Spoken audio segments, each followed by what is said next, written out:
Good morning, everybody. Thank you again for your patience. Welcome to a meeting of the Senate Committee on Energy, Utilities, and Communications. My name is Alex Padilla, Chair of the committee, joined by Senator Dutton, Vice Chair of the committee, and absent a quorum, will begin as a subcommittee out of respect for authors' times.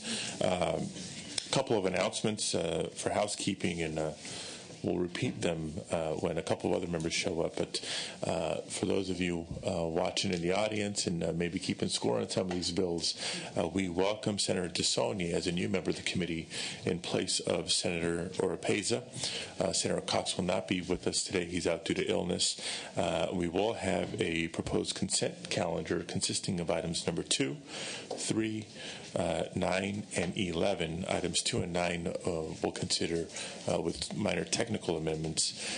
Item 15 has been pulled by the author. That's AB 2296. And if we have a quorum by then, we'll have a special order at 10:30, an overview, an update by Gene Clinton of the PUC on the CSI program prior to consideration of related bills on the agenda today. So with that, let me ask Assemblymember Bradford to come forward. Thank you again for your patience. This is item number 10, I believe, AB 2758. Good morning. Thank you, Senator, members of the committee. First, let me state I accept amendments that the committee has brought forth, comments 3 and 6 of the bill. Economic recovery for the state of California is vital if we want to grow jobs and for retention in all sectors. Our economic recovery in the state is too important to ignore potential areas of improvement to policies that are successful and can be expanded to increase success. Small businesses are critical to that entrepreneurship and new employment, and it's in our best interest to think creatively on ways to increase opportunities for those enterprises. Diversity in the business is vital to California's success. The majority of the state is minority, and recovery cannot happen without their participation. Women represent 50% of California's population. People of color represent 65% of the state's population. However, to the extent in which women and minority-owned businesses are being included in the emerging green sector and green technology is largely unknown or virtually non-existent. Through GL 156, the contracting opportunities it provided, minority women and disabled veterans-owned businesses have successfully demonstrated their valuable contribution to the energy and related industries in our state. AB 2758 literally just expands that and adds new technologies such as renewable energy, broadband, wireless projects into the provisions of GL 156 to encourage utilities to focus their procurement efforts on minority-owned and disabled businesses. I respectfully ask for your aye vote. Well, Thank you very much. Any witnesses in support?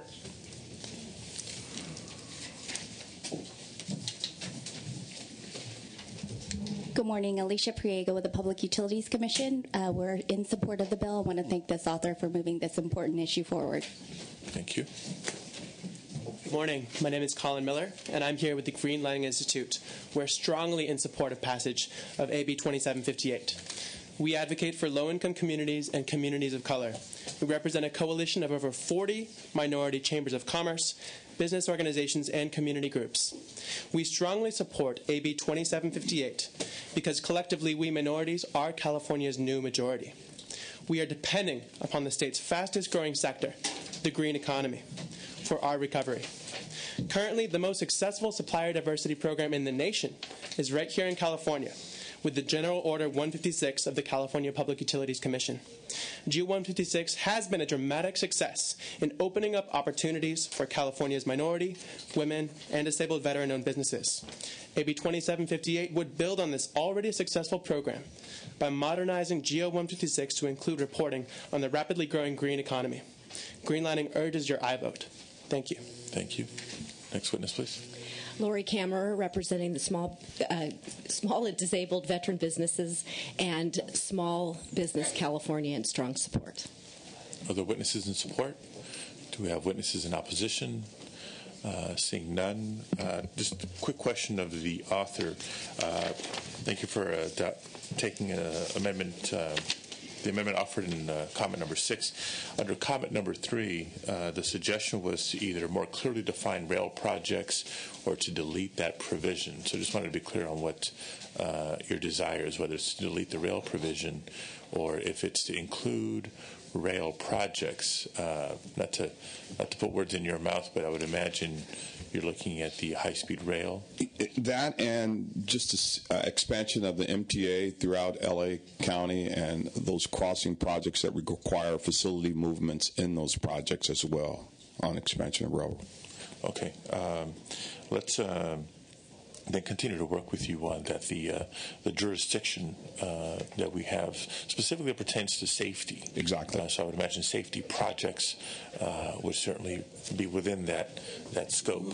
It's reason why I was still committed to this part because of the large discussion that's happening right now in LA County as it relates to crossings, especially regarding the Dorsey High School, the Crenshaw line, and that's the center of most contention right now in those projects and who's involved and to what level, if we're going to go above grade, below, and those crossings are major parts of that. Okay. No, I'm completely supportive. Just want to make sure that we're dotting I's and crossing T's when it comes to scope and jurisdiction issues. Thank you. Senator Dutton, any questions? DeSaulnier? Lowenthal, right? Welcome, welcome, welcome. Welcome. This is item number 10 by Senator Bradford. Oh, this has got to be 10. Okay, well, we're one member shy of a quorum. As soon as we establish a quorum, we'll entertain a motion. Thank you, Senator. Hold off on 3 until we get to appropriations. In the meantime, thank you. Thank you. So just for clarification, when we entertain a motion, we'll take the item number 6 amendment, but no language to reflect change under comment number 3. Our next author is Assemblymember Member Fuentes. Item number 1.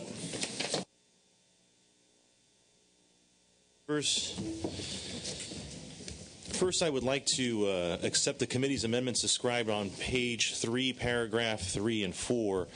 Paragraphs 3 and 4. The suggestions strike an appropriate balance between ensuring participation by the California Public Utilities Commission in the forbearance process and easing the prescriptive requirements on the Commission and communications providers in the current version of the bill. I look forward to working with the committee staff to develop the language reflected in the analysis that is agreeable to all interested parties. This bill ensures that the Commission participates in a meaningful manner if and when an incumbent local exchange carrier files a forbearance petition with the Federal Communications Commission. The forbearance petitions addressed in this bill seek, for the most part, relief from statutory provisions in the 1996 Federal Telecommunications Act that requires local exchange carriers to share their networks and allow competitive local exchange carriers to lease unbundled last-mile loops and transport elements to offer service to end users. Recognizing the important implications forbearance petitions can have on competition in the communications market and on consumer choice, rates, and service, the FCC has made it clear that it relies heavily on market data provided by state utility commissions when determining whether to grant a forbearance petition in a particular state. This bill recognizes the important and unique role of the Commission when forbearance petitions are filed in California by authorizing the Commission to collect relevant market data to support any comments the Commission may file with the FCC. By ensuring that the Commission collects and is in a position to present comprehensive, impartial data to the FCC, this bill also assists the FCC to make a well-informed decision when considering a forbearance petition in California. This bill is not designed in any way to prejudice the FCC process for or against any forbearance petition.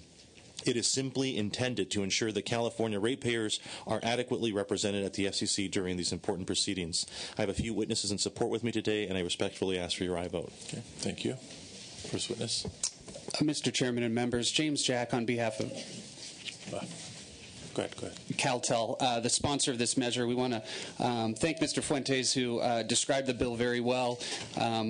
We won't be redundant in describing to the committee what the bill does, but certainly want to underscore that these petitions can have a major impact on competitive choices available to consumers, not just in the residential market, but also for small and medium-sized business customers who often don't have the same competitive options that are available to residential customers. And because of the important impacts that these petitions can have on competition and the fact that the FCC does heavily rely on data data provided from state commissions to determine whether these petitions should be granted. We believe it's extremely important for the PUC to participate in this process in an impartial manner and to collect comprehensive data. We ask the committee for an aye vote. With me here today to answer any technical questions is Sarah DeYoung, CalTEL's Executive Director. Thank you. Other witnesses in support?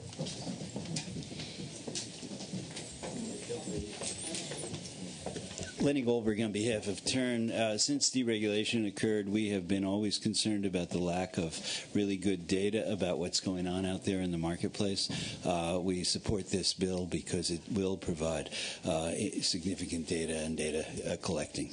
Thank you. Bill Devine with AT&T. We'd like to thank the author of the legislation and the committee. With the amendments adopted today, we will support the legislation. Thank you. Other witnesses in support? Good morning again. Lori Kammerer, Small Business California, and the Coalition of Small and Disabled Veteran Businesses in strong support. Other witnesses in support? Any witnesses in opposition? Seeing none, we have the item as agreed to be amended by the author before us. Any questions from committee?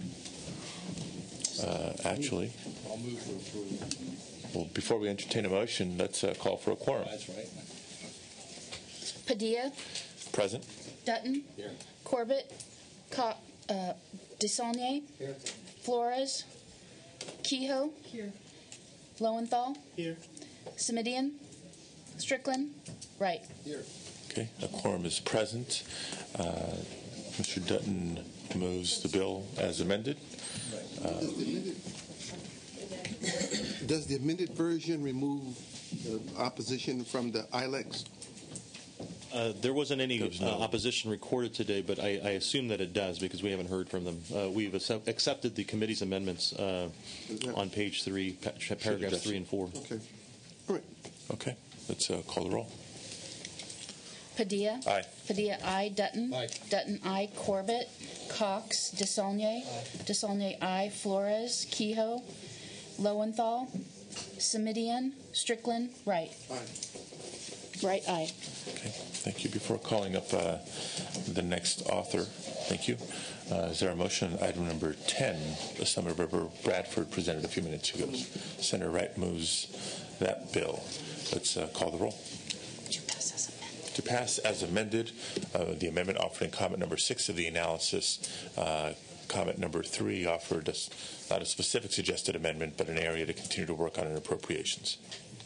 Padilla. Aye. Padilla, aye. Dutton. No. Dutton, no. Corbett, Cox, Desaulnier. Aye. Desaulnier, aye. Flores, Kehoe, Lowenthal, Semidian, Strickland, Wright. Aye. Wright, aye. Okay. We also have a proposed consent calendar, members.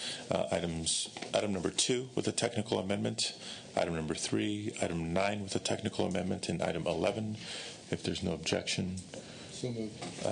Senator Dutton moves the consent calendar. Let's call the roll. Padilla. Aye. Padilla, aye. Dutton. Aye. Dutton, aye. Corbett, Cox, Desaulnier. Aye. Desaulnier, aye. Flores, Kehoe, Lowenthal, Semidian, Strickland, Wright. Aye. Wright, aye. Okay, and since we have a quorum, let me conduct some repeat housekeeping here. Members, let's welcome Senator Desaulnier to the committee. He joins us as a new member in place of Senator Oropeza. And if you haven't heard, Senator Cox is out due to illness, so he will not be with us today. We have almost dispensed with the consent calendar. In addition to that, item 15 has been pulled by the author. That's AB 2296 by Senator Saldana. Assemblymember Carter, thank you for your patience. Come forward, please. Next is item number 5, AB 2132.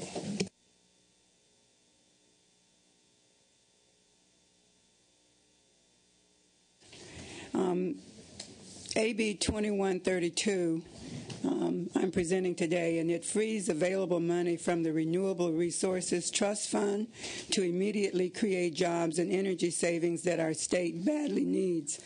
This account has a surplus of more than $100 million, largely due to the downturn in the housing market. AB 2132 allows this money to be used as it is currently appropriated for emerging renewables or for energy efficiency improvements in older buildings buildings that are not subject to California building standards. This bill provides a mechanism that allows our state agencies to put available money to work quickly to benefit Californians. This bill does not increase taxes, electricity costs, or general fund expenditures. It simply allows flexibility to spend existing resources and provide immediate benefit. And I respectfully ask for your aye vote. Witnesses in support.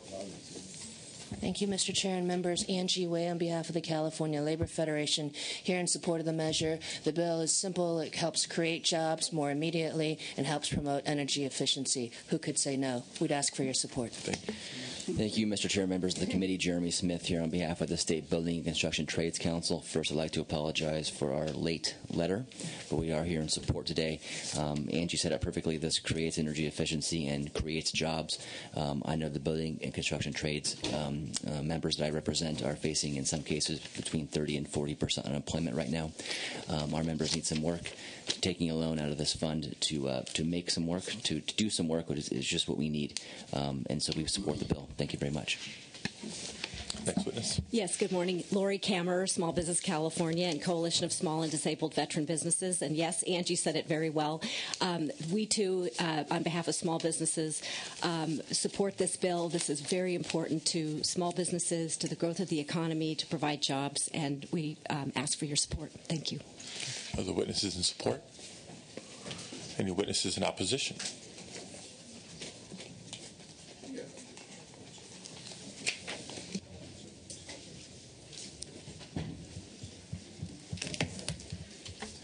I guess I fall into the category of who could say no. Edward Randolph with the California Public Utilities Commission.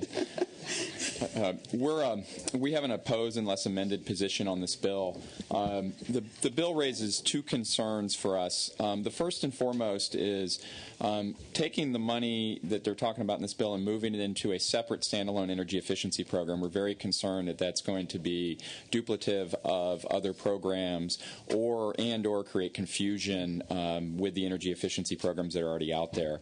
For point of reference, the PUC this last year authorized over $4 billion in IOU energy efficiency programs. Of that, $720 million is for existing home retrofits.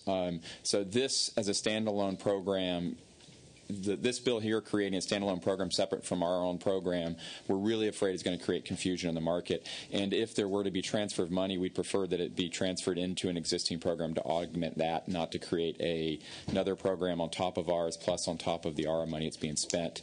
Additionally, the money that's being taken from the New Home Solar Partnership in this bill is part of the overall $3.3 billion cap on the solar programs in the state without any effort to backfill that later. So there is some risk that we could run short of our solar goals at the end of the program if we take this unspent money and then don't have a mechanism later on to fill that gap in the $3.3 billion. And the example of other ways it's been done, the other two bills that have passed out of the legislature this year that have looked at this unspent money in the New Home Solar Partnership have been set up as loans and not as an outright transfer of the funds. Okay. Next witness. Mr. Chairman, members, Donna Brownsey representing the Solar Alliance, which is an alliance of over 30 solar companies, most of whom are headquartered here in the state of California. We oppose this bill not because we oppose energy efficiency, but we strongly oppose the utilization of the new Solar Homes Partnership funds. That fund was set up specifically for new home construction to build those homes with solar systems on them, and as part of the CSI was intended to create hopefully a market that by 2016 we would have 50% of the new homes as solar homes, as well as try to get those homes down to as much as zero net energy users as possible. While we don't have a problem with energy efficiency, we would like to just point out, and just following on with what Mr. Randolph said from the CPUC, is that currently the state has over $6 billion in energy efficiency monies that they are administering and getting out the door. our view is we would like very much for Ms. Carter to consider utilizing some of that $6 billion rather than taking the small amount of money, $120 million, that currently resides in the new Solar Homes Partnership Fund. And my last point is, while there has been a stalling out of the Home Construction Fund, this fund goes to 2016. It's supposed to be a working capital balance, and we just recently got new rules from the CEC which allow solar companies working with the home developers to use power purchase agreements, so the new home purchaser does not have to pay for the cost of the system when they buy their home. They, in fact, enter into a long-term, very modest contract with the solar company to reduce their energy consumption, to reduce their energy bills, and we believe that taking this money from the fund will seriously jeopardize the ability of this new homes solar program to go forward and for people to feel confidence to actually engage in building these developments with solar systems in the future. We have some expert witnesses, but I just regretfully and with the greatest respect ask you to reject this bill. Thank you. Mr. Chair and members, Bruce Mignani with Sunrun Solar. This is one of the companies, as Donna explained, is partnering with new home builders in utilizing this money to lower the cost of solar systems for residential use. And I brought with me Ethan Sprague from Sunrun, who can answer questions about how these partnerships and PPAs work and how these programs are moving forward, and some announcements maybe that will be coming soon. So these funds are critical. Thank you.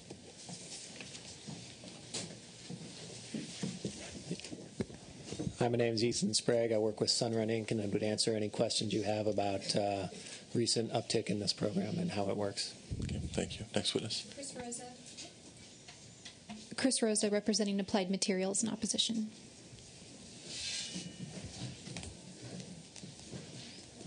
Good morning. Will Gonzalez on behalf of the California Solar Energy Industry Association. Opposed. Thank you. Any other witnesses? Seeing none. Questions, comments from committee? And Senator Wright, followed by Senator Flores. The gentleman who I guess who was from the solar industry, I guess this would be a question to you. If someone's building a new house, the cost of the solar equipment could be amortized into the mortgage of the property, couldn't it? It could, but it increases the sale cost of the home. And the CEC recently allowed companies like Sunrun, which finances the solar separate from the sale price, to use this pot of money, or to be eligible for this pot of money. And this has gone over very well with the builders who are competing with a depressed market, and they don't want to increase the cost of the home at all. So with this new ability to put solar on and not increase the cost of the home, we've seen a lot of interest in using our product from builders. So a solar system would cost, what, about $30,000 on a new construction? Or if you were building a tract, about how much is the system going to cost?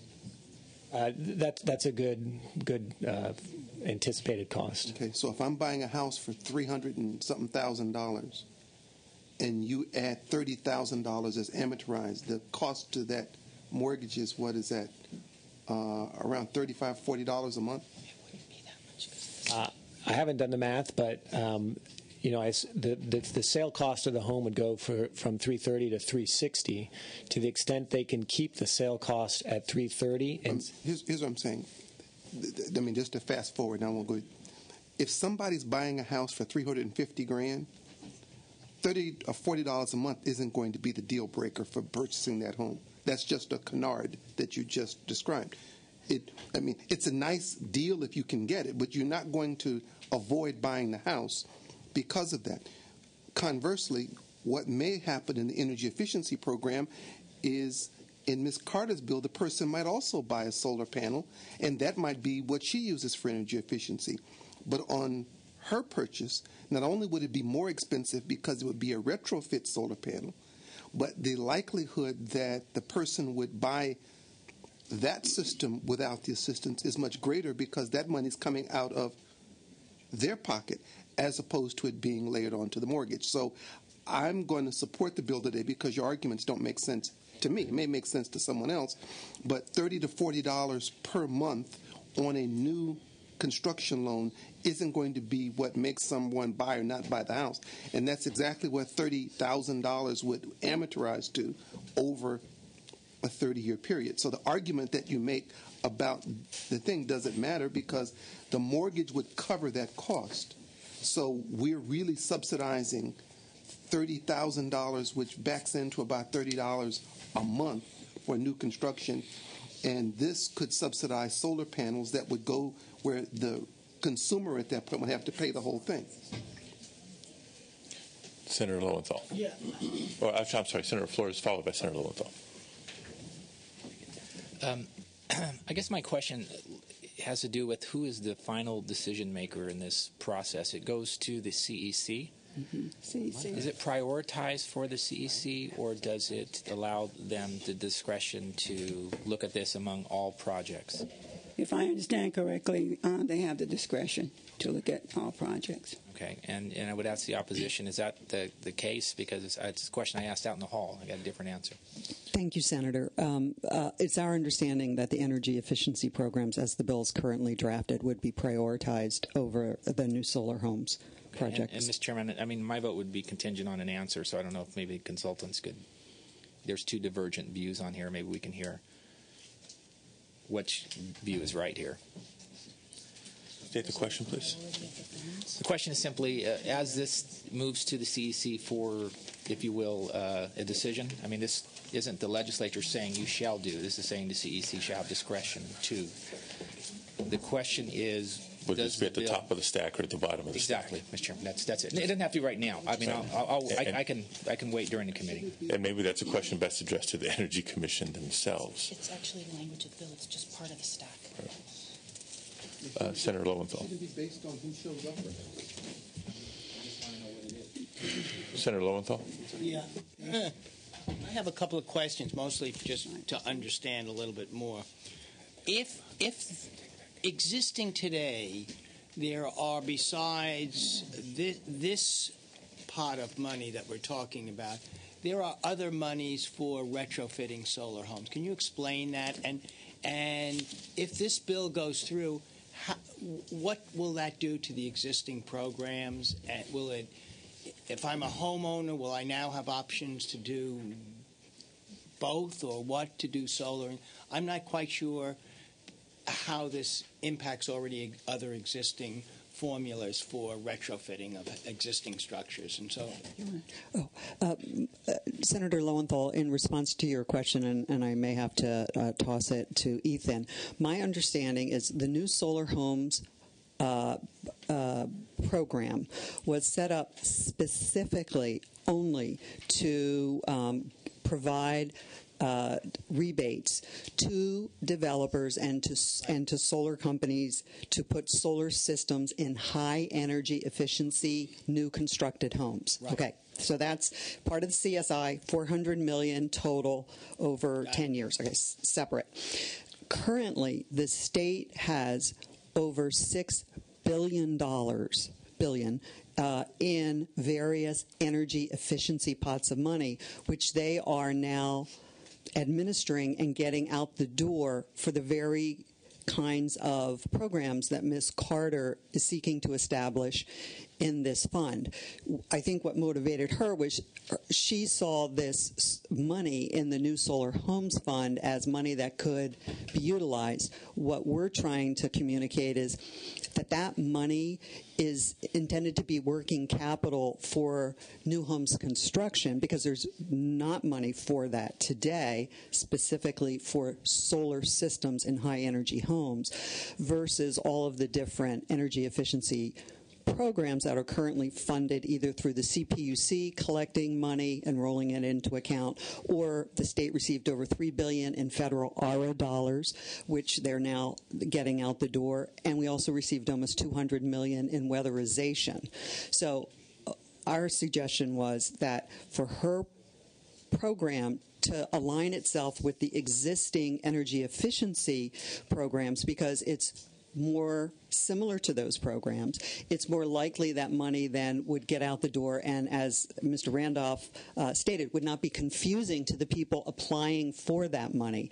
The issue is I don't think they're thinking about putting solar systems on their projects. What they're trying to do is get energy efficiency. So we're just saying, great idea, wrong pot of money. I just want to hear from the author. If they are thinking about this, how would it impact the already existing program? Mr. Chair and members, Senator Lowenthal, my purpose for this bill is to put people back to work and do something about retrofitting homes that were built before 1978. If, in fact, I could work with the committee in tying this project with other funds and money, I'm fine with that, because I do support solar, and I've always supported it. So I'm trying to create jobs here, especially in my district, and to do something about the housing issue in my district and across the state of California. And so I'm willing to look for money anywhere I can. This money had not been used because of the downturn in housing. I saw it as an opportunity to put people back to work, and this is why I introduced the bill. Right. No, and I believe we all agree with you, as you and I had a chance to discuss last week. We agree with what we want to do. The main question here is this the right source of funding, particularly in light of not just the resources currently available to the Energy Commission, but as has been the subject of hearings in this committee, in JLAC as well, looking at the Energy Commission's ability to move the money out the door themselves. So there's no shortage of money to work with right now. I think we would appreciate your support and your help in getting the Energy Commission to move the money out the door, and move the money out the door to put Californians specifically back to work. So I appreciate your flexibility, your willingness to work together. I think what might have been a motivation at the beginning part of the year with the housing market, the condition that it was in, some of these monies not moving, I think that's changed over the last 6 months. We're not, skyrocketing in new construction starts yet, but there is an uptick in activity both on the sales side, on the price side, and even applications and interest in the new homes program. So to sort of Senator Wright's concern about, is this the best way to fund solar in new construction? Well, it's not a mandate, but it is an option for developers, and some may be installing it and amortizing it into the price of the home. That's an option. Some may be taking advantage of this new homes program to offset the cost of solar. It's just another option for developers and homeowners. But from a putting people back to work standpoint, an energy efficiency standpoint, and a retrofit standpoint, pledge and commit to working with you to identify other monies that we can and should be moving sooner rather than later. So. Senator Lowenthal, did you have additional questions? Yeah, I have one other, and it's just really to understand a little bit more about the Renewable Resource Trust Fund for new home for solar. If, for example, I'm using Senator Wright's analysis, if we have a $300,000 home, and let's say we put up a unit, we subsidize, really, $30,000 for solar, and we keep the sale price at $300,000. When we do that subsidization for affordable housing, we keep a limit on number of years that it has to remain affordable. If we're now subsidizing by $30,000, which I have no problem with, I'm supportive of that, I buy that house for $300,000. What's to say that I don't turn around and sell it the next week for $330,000 in profit by that $30,000 that the government paid? It's now worth more.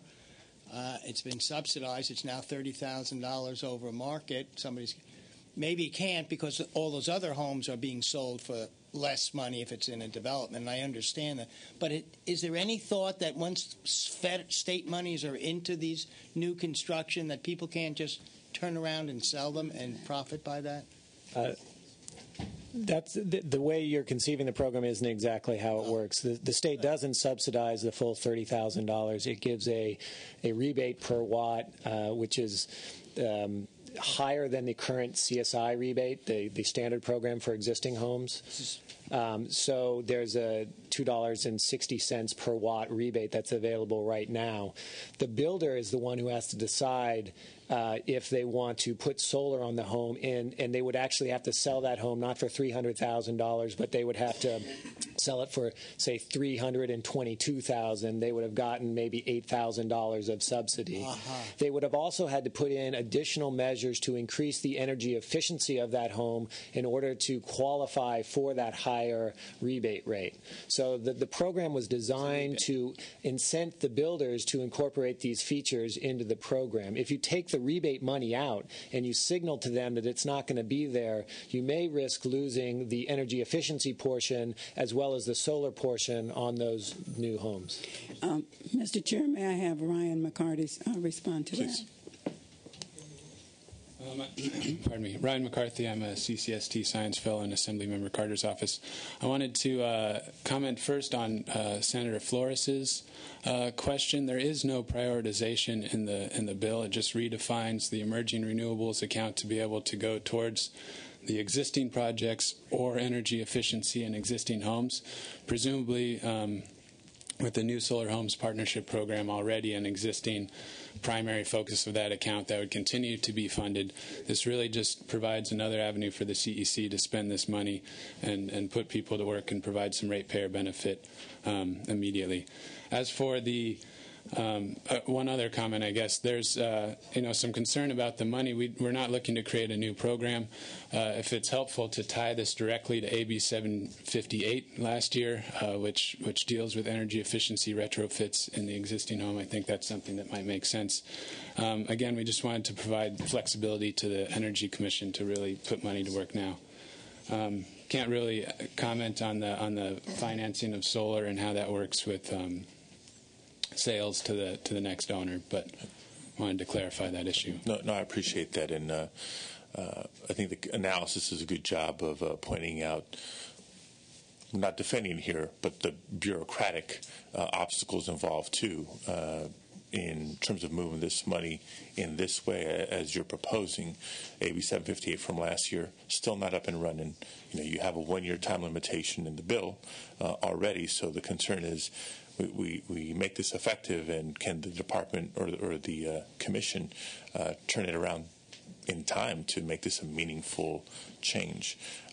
We get the intent of what you're trying to achieve here with the bill. We all agree with that intent. We're committed to working with you and maybe identifying either a different pot of money or reforms at the Energy Commission that would actually get the billions, not the millions, but the billions of dollars that are available out in the street sooner rather than later. So any other questions, comments from committee? I think a couple things. Senator Wright. The energy efficiency money, that's the billions that you described, it does a number of things in addition to residential funding. Much of it's commercial, which consumes the vast majority of that money. And as it turns out, very little actually makes its way into, in part because of the bureaucracy, but the larger companies and the like are much more in line. I mean, we, out of that same public goods charge money, we fund some of the Energy Star elements. We fund some of the efficiency. So it would be a mischaracterization to suggest that all of that money could go to where Ms. Carter's program is. It doesn't, and it can't. And most of it never will, because the commercial and large energy users consume the vast majority of it. That said, again, looking at the way this is described, it doesn't mandate that the money be taken from the Energy Commission. That's also a mischaracterization by the opposition. Ms. Carter's bill simply says that the Energy Commission would have the option of using that pot of money for the energy efficiency programs. It doesn't mandate that they take it. It doesn't specify a dollar amount that would be taken. It simply leaves the option to the Energy Commission. And what should happen and what we should do is make it based on what comes in the door. If $1 million worth of energy efficiency programs come to the door and the other programs are not ready to go for whatever reason, stalls in the real estate market, whatever they may be, I'm saying that we shouldn't say we ain't going to take the energy efficiency because that money is ring-fenced for the project that ain't ready to go. The priority should be who's ready to take the dollar at a given time. I agree we should not say we're taking this money from them, but at the same time, if you ain't spending it, you shouldn't be able to just sit there and watch it grow interest in the bank when there's a real need and desire for other people to use that same dollar. This doesn't take from anything, it just adds an additional use to the existing fund. We're all supportive of the intent. We're just trying to get there. Mr. Chair, I request that you pass this bill and let it move to appropriation so that we can find the appropriate funding for the bill. And we'll keep working with you on that. That's okay. We do have a motion. The chair is supportive under the understanding that we'll continue to work with the author on this. Let's call the roll. Who could say no? Padilla. Aye. Padilla, aye. Dutton. Corbett. Cox. Desaulnier. Desaulnier, aye. Flores. Kehoe. Lowenthal. Aye. Lowenthal, aye. Semidian. Strickland. Wright. Wright, aye. Dutton, aye. Okay, thank you very much. Thank you, Ms. Clark. Thank you so much. Awaiting other authors. 10:30. The magic hour having arrived. As we announced earlier, we do have a special order at 10:30 a.m. We have Ms. Jean Clinton from the California Public Utilities Commission, whom we've invited to give a refresher course to members of the committee on the California Solar Initiative, really with the intent of setting a context for a series of bills, items 12, 13, 14, and 16 on today's agenda that all seek to make changes, some bigger than others, to the CSI program. So welcome, Ms. Clinton. I know you have a brief presentation for us, and we may have questions from the committee as well. Okay, good morning. I think the copies of the presentation are being handed out now. I'll just pause for a second so you have those in front of you.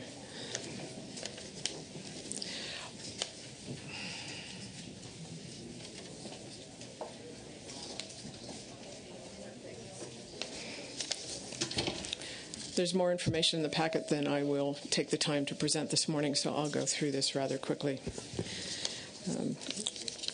So I'm the Climate Strategies Manager at the California PUC, and the California Solar Initiative program is one of the elements of my portfolio. What I'd like to do is just quickly take you through one slide of background and then a status report. So if you turn to slide 3, this summarizes the California Solar Initiative as authorized by SB1 in 2006. There are 3 components of the program. One administered by the PUC, which is for the large investor-owned utility areas and all customers except new homes. Additionally, the California Energy Commission has the new Solar Home Partnership Program, which you were just discussing, and the publicly owned utilities have a portion. The CPUC's sort of share of the 3,000 megawatt target for California is 1,940 megawatts. Then I'll move on to slide 4. Just to emphasize, there are 3 key principles of the PUC program. One, statewide eligibility guidelines that are consistent across all the IOUs. Second, the incentives are all paid based on performance, either expected performance or measured performance. This is an important characterization of the program. And third, incentives that decline over time. Slide 5 shows you sort of the rather rapid sort of decline in the incentive scheme that we adopted at the PUC, consistent with the budgetary guidance from the legislature. The interesting thing to note on this rapid decline is over on the left. We show you that as of today, which we call them steps each of the utilities is at in relationship to the incentive paid. And across the bottom of the scale, you'll see steps 1 through 10. So PG&E and the San Diego Gas and Electric area have already completed steps 1 through 6 and are in step 7.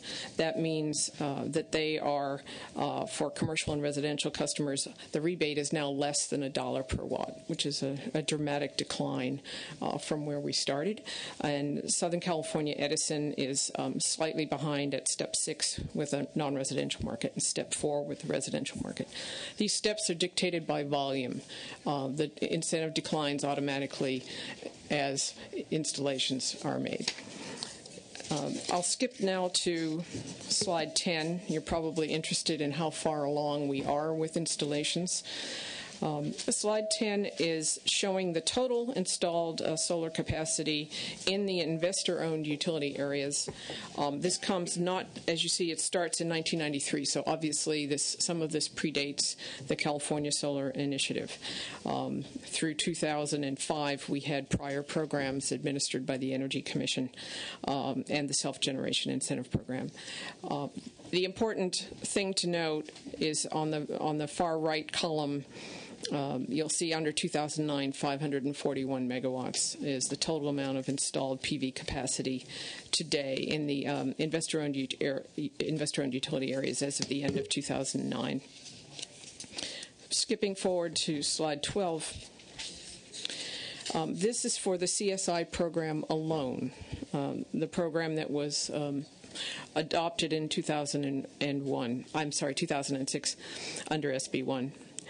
This slide shows you not only the installed capacity of 342 megawatts that's already completed under this program, but an additional 387 megawatts that is pending in applications.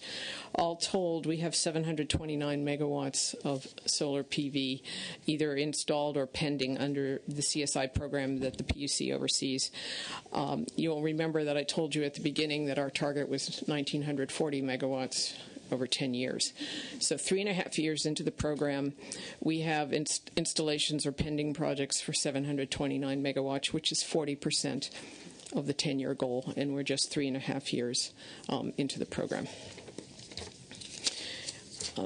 I understand that some of the, so I'm skipping to slide 14, some of the conversation today, you're interested in understanding how we compensate customers when their solar systems generate more electricity than they need at any particular hour. So slide 14 gives you a comparison of how we accommodate this in the context of the customer-owned generation. So there's a row here called NEM, it means net energy metering, and you can see that solar systems up to 1 megawatt, wind and fuel cells up to 3 megawatts, qualify for the net energy metering and net surplus compensation, which is yet to be implemented. NEM exists. Net surplus compensation is in a pending proceeding at the Commission at this point. These mechanisms are designed to reward customers for sort of the natural time of day variations in when their solar system is producing energy compared to when they actually need it based on their utilization, as opposed to the wholesale generation procurement where renewable systems and large-scale solar systems are being constructed for the primary purpose of exporting power into the wholesale energy market. And those large-scale systems do not qualify for net energy metering. They're considered generators. The loose page that was handed out is a way to take slide 15 and present it in a way that might be a little bit easier for reference. So we've laid out some details of the currently four actually different mechanisms that we have available to pay customers for surplus generation. The net energy metering now has been in place for several years, and it's available to all customers that are participating in our CSI and self-generation incentive programs with renewables up to 1 megawatt. Probably the key rows that you want to focus on are what's the value paid for the surplus energy. This varies across the different mechanisms slightly. What's the maximum size of project, which is 1 megawatt? Which customers are eligible, whether they're all customers or in the case of the local government bill credit transfer program, by statute. That was a special program only for local governments, including schools and special districts. I would also point out the furthest column called virtual net metering. We have a pilot that we're doing in connection with the low-income multifamily incentive program that we have under the CSI program, where in order to get the best economy of the system, where we have permitted a building owner or housing manager to install one single solar system, and then assign its output or production to the individual tenant meters in that low-income property. In most cases, a solar system has to be assigned to 1 meter. We're piloting this experience to assign the benefits to all of the individual households so that the actual low-income households get the benefit of the solar system and not just the building manager who would be otherwise offsetting it for central lights and air conditioning in central areas. I think for purposes of today, I'll just conclude by saying each of these programs as directed by statute applies to slightly different populations with slightly different rules. They are all operational with the exception of the net surplus generation, which was just authorized by legislation last year, and we have pending. And I would just make the observation that while each of them serves a purpose, they do incur IT costs for the utilities to set up different tariffs and mechanisms to apply to these different populations. We have not done a composite collection of cost information yet to know what those different mechanisms cost. I hope that's enough of an overview. If you have questions, I'd be more than happy to answer. Well, I guess first general question, then I'd love to hear from members of the committee. Given the experience of the program to date, what recommendations would you have for maybe policy changes to help the program perform better, or any recommendations of what not to do that would impede progress or success of the program? Would you like me to focus my answer in the context of metering and surplus payment, or is that a broader question about the entire CSI program? However you'd like to take it. However, narrow or broad. Okay. I guess I would say that from the broadest perspective, the primary challenge that I think we're facing is that we have a large number of applications and a somewhat slower rate of installation occurring. And I think some of that may be due to challenges of getting local permits through the local government building permit offices. And some of that may be due to challenges in having a full labor supply. I know that there's a substantial amount of applications, so the demand is there to install these. The question is what's holding up the pace of installation. I think we've had hundreds of megawatts of applications this year. So the good news is, even in this economy, we're seeing substantial numbers of applications, but the installation rate is a little bit slower. So again, I think some of that may be in getting local building permits, but I can't point to that as the primary reason.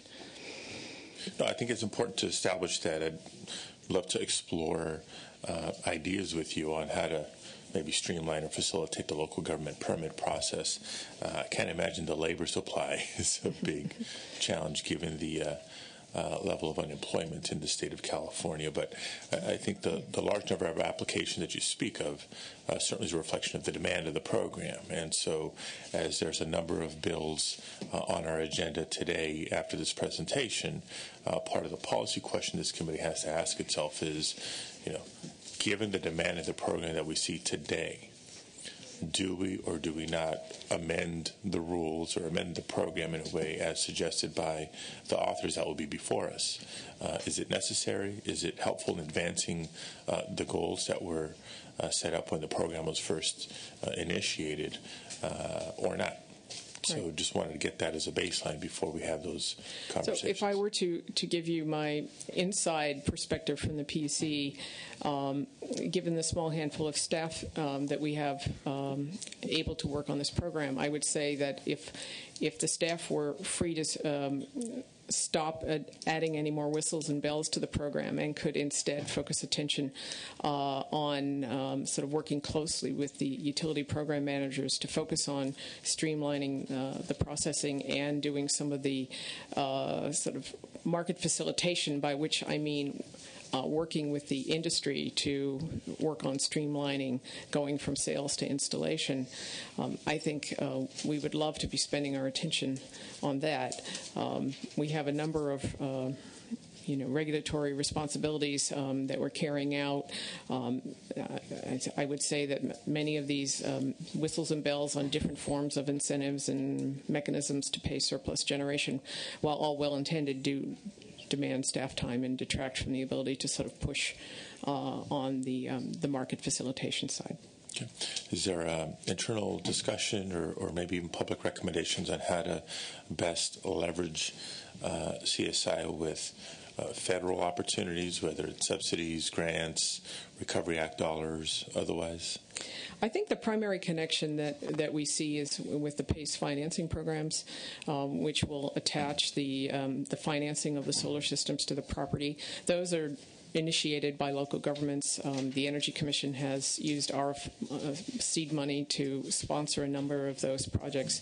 I think as they get off the ground, by being able to connect the repayment time period to the property, it's going to open up the market to a much wider segment of particularly the residential market, so that the cash flow will be substantially less and it will be probably much more attractive to a wider range of households. Okay. Questions from committee? Senator Flores.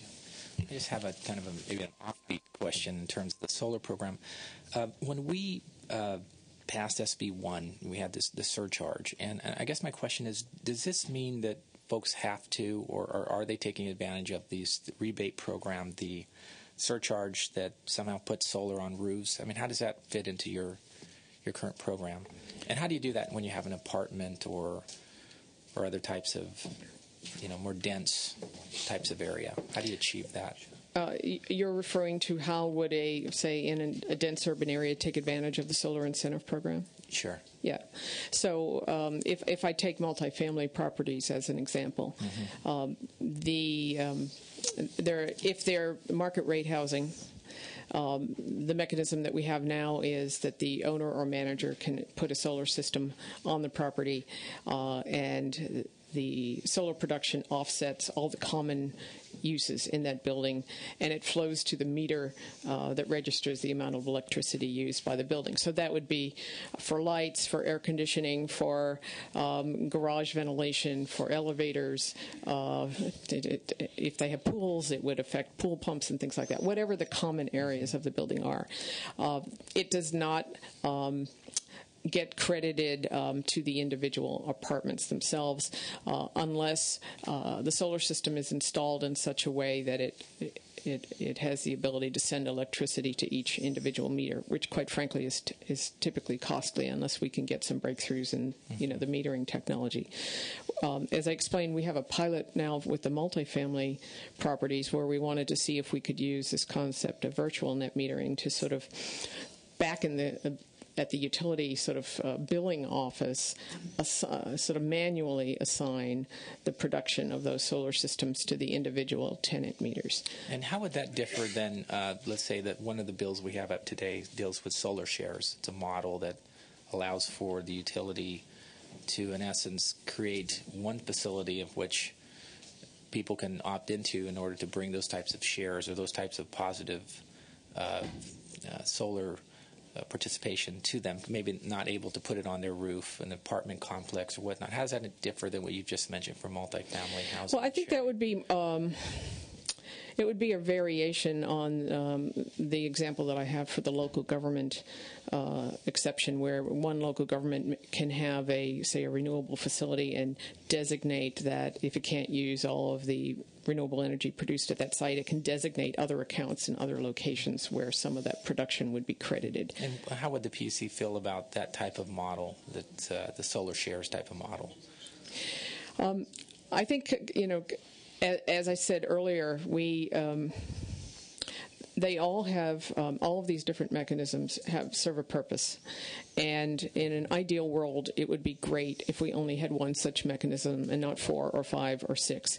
Mm-hmm.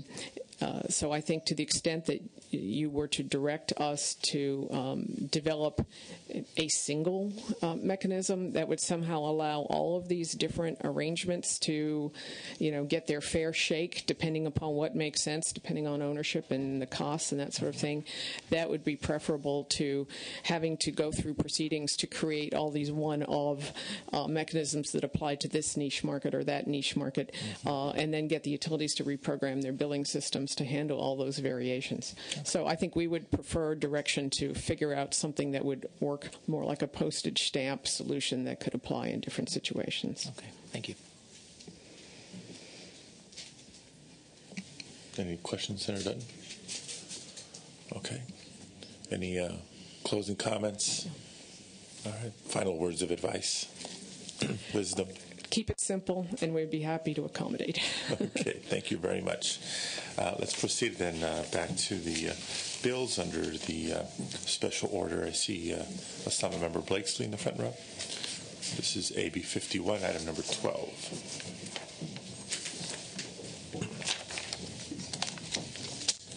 And if, as you heard from Ms. Clinton, begin your presentation by how this bill is keeping it simple. I would be delighted to proceed with that as the underlying purpose of this legislation. I think we just heard with discussion with Member Flores some of the complications we deal with off-site generation, with multiple owners, with virtual billing, and all the challenges that go along with trying to extend net metering, the solar program, to some of the more complex situations that we face in urban areas or with local government. Fortunately, we have an example of how we can improve the net metering system that is very simple and very straightforward. And it has to do with our agricultural community where none of those problems exist. But they do have one simple problem, and it is the following. A typical winery may have separately metered installations on contiguous properties that deal with pumps that bring water up or distribute it to their grapes. They may have another meter set up for their chilling room. They may have another meter set up for their processing. They may have another meter set up for their wine tasting room, all on contiguous properties, all owned by the same agricultural operator. Under current law, they're required, if they're going to take advantage of the net metering system, to establish 5 or 6 separate, for example, solar systems behind each meter, each with separate inverters and separate wiring systems, solely for the purpose of dealing with the current limitation that each of the meters have to be paired and sized to load with separate systems. Of course, that becomes prohibitively expensive for the average agricultural operator. Their other option is to take the 5 or 6 meters they have and rewire their entire agricultural operation. So there's a single meter that comes in, which is also prohibitively expensive. So what this legislation proposes to do, and it's just simply a paragraph, is that if you are an agricultural operator, a single owner of multiple properties that are contiguous, and you have the operation going, that you would be able to aggregate those loads so that you didn't have the excess cost, which would have no value economically to the state and actually is an impediment to seeing penetration of the solar goals the state has in the agricultural community.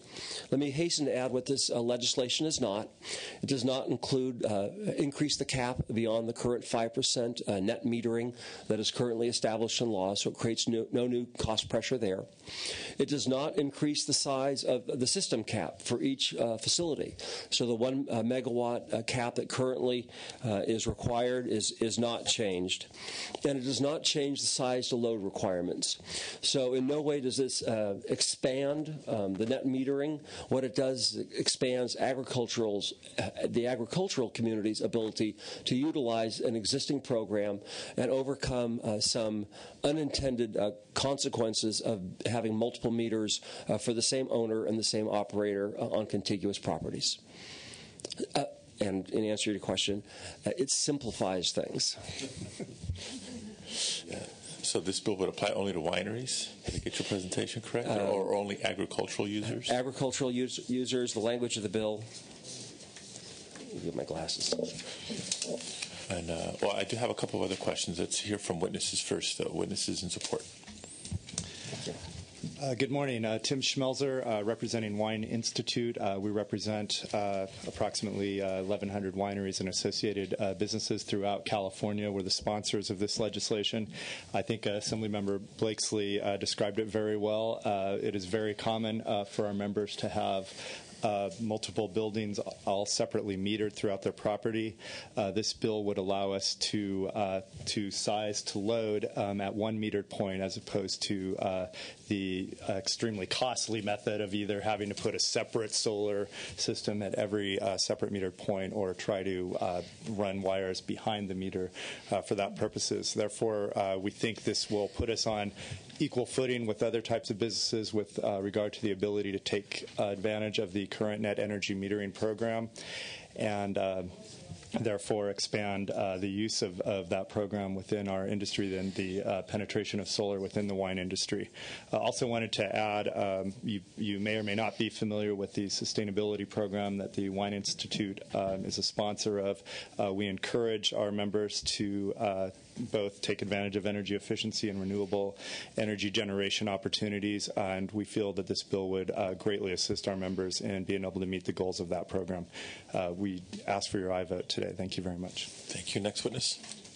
Yes, Senators, this is Karen Mills for the California Farm Bureau Federation, and we're in support of the bill for many of the reasons that have been expressed already. And the other point we would like to make is that also it encourages distributed generation and adding small size generation facilities rather than in perhaps diminishing the need for large-scale facilities, which has an impact on a number of resources and the need for transmission. Thank you. Other witnesses? Please come forward.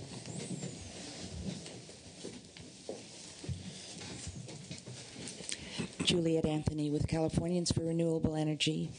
I'm a resident of Marin County. This would greatly help our dairy industry. Right now we have dairies with barns and then with their processing facilities, and they can't take advantage of this kind of use of solar.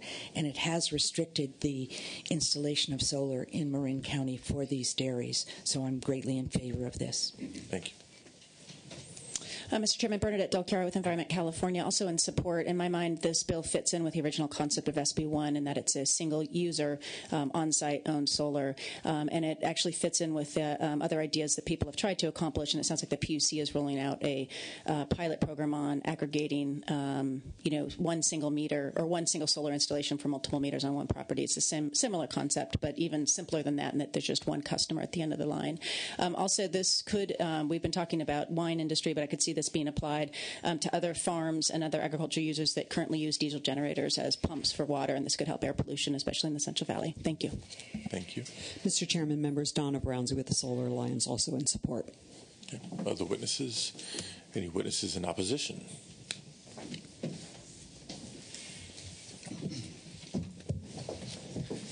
Kent Kaus with Pacific Gas and Electric Company. We are in opposition. We would disagree with the notion that this is an unintended consequence of the CSI.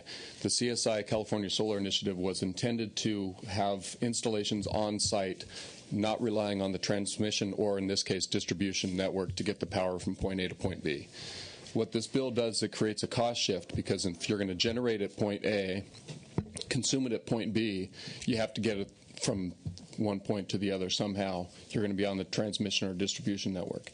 In our service territory, we've worked with wineries to, as the Wine Institute noted, to install distribution network from their point of generation to their point of consumption beyond the meter. That would avoid the distribution bypass charges and the cost shift to other customers.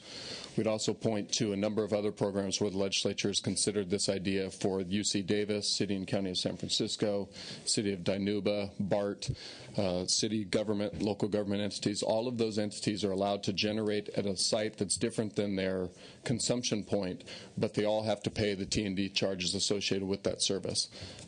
Doing it this way shifts those costs. It's not a large amount, but as other witnesses have indicated, this is good for the wine industry. Who's next? And sooner or later, you're going to have this ever-growing cost shift to other customers who want to participate.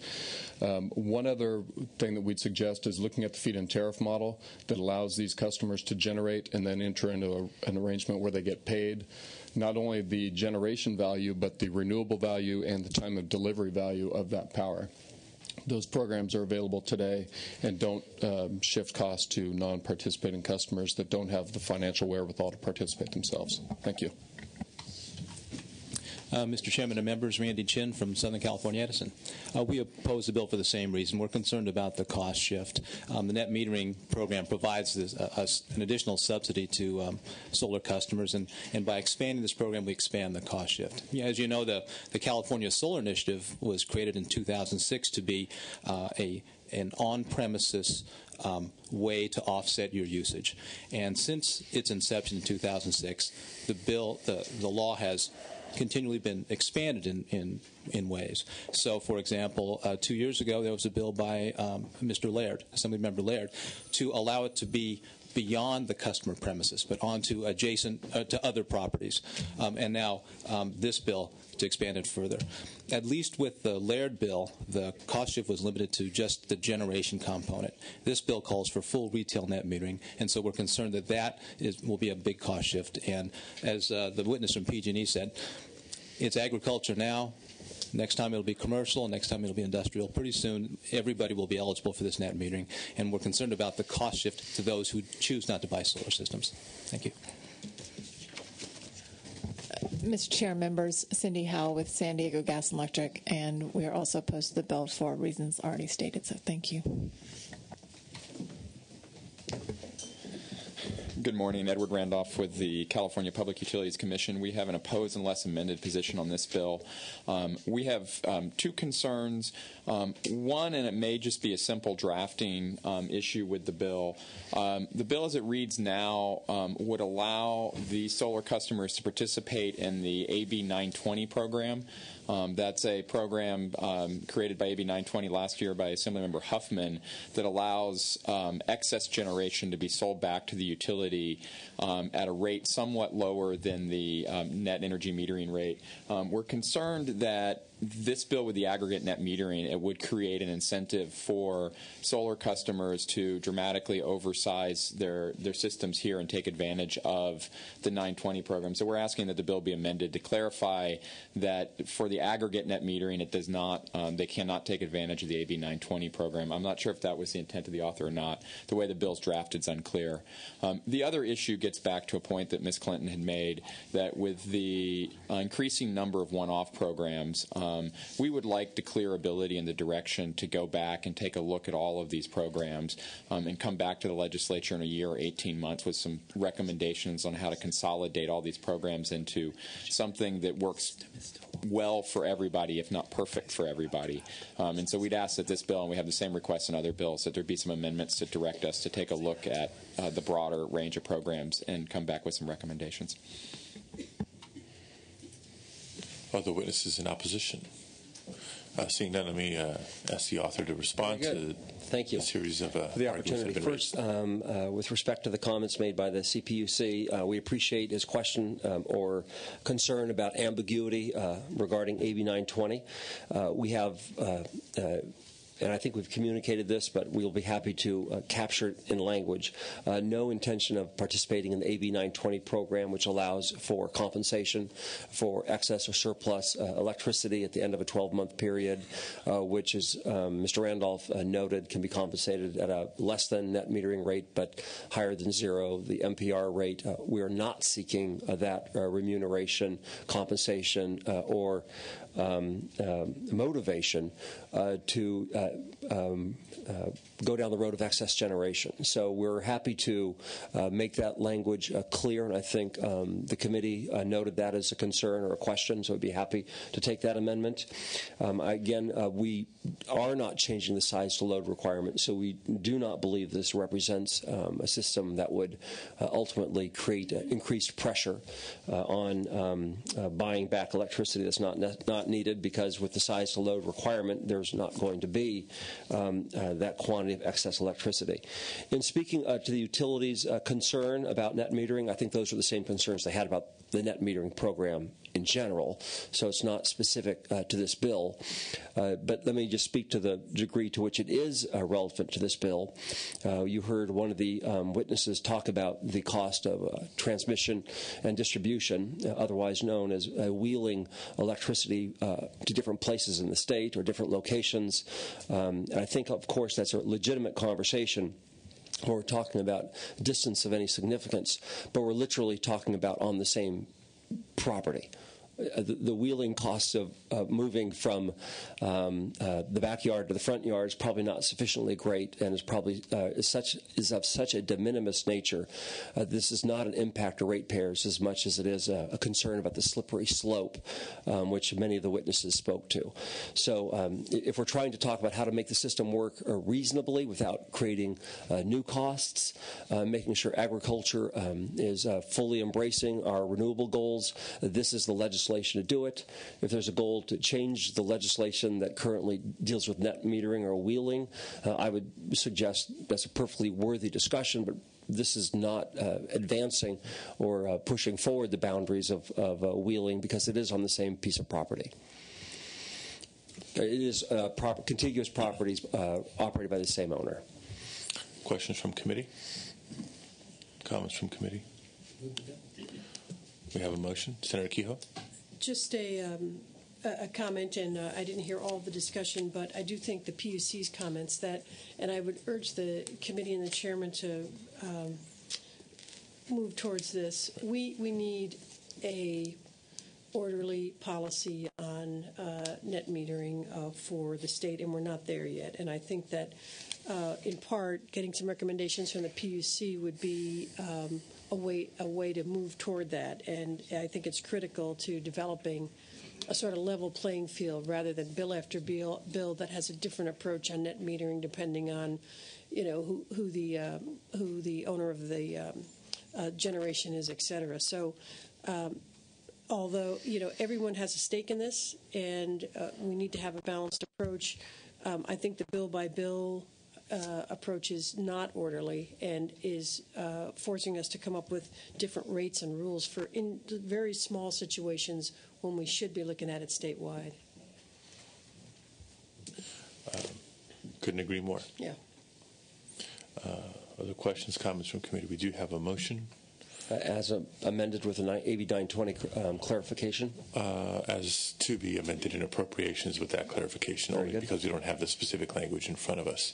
But I hope you take to heart, and I know you do, the questions, as we all share, those that have been raised in the analysis. Some may apply more here than in other bills, or less here than in other bills, but the overall concern about shifting costs of T&D, the upside versus downside of net metering versus feed-in tariff. I think there's differences of opinion, honest differences of opinion on the pressure this is going to place for the cap. You don't think so as quite as much. Others would disagree. But overall, I'm supportive of the bill, but want to work with Senator Kehoe and not just the AB 920 clarification language, but the specific request to the PUC for recommendations on program simplification. Let's call the roll. And in answer to your question, yes, it is explicitly for agricultural consumer generators, customer generators. Sorry for the delay in that response. Unless there's anything further in a close. Thank you for the comments. I think I agree with Senator Kehoe about a need for a more comprehensive thematic approach. It deals with where probably dozens of such instances. This is probably the simplest, which I think there's no harm done by fixing this now when we have an opportunity to. Okay. Let's call the roll. Padilla? Aye. Padilla, aye. Dutton? Aye. Dutton, aye. Corbett? Cox? Desaulnier? Aye. Desaulnier, aye. Flores? Aye. Flores, aye. Kehoe, Lowenthal, Semidion, Strickland, Wright. Okay, we'll keep the bill on call. Any other authors in the room? Sergeants were having trouble getting folks from other committees. Okay.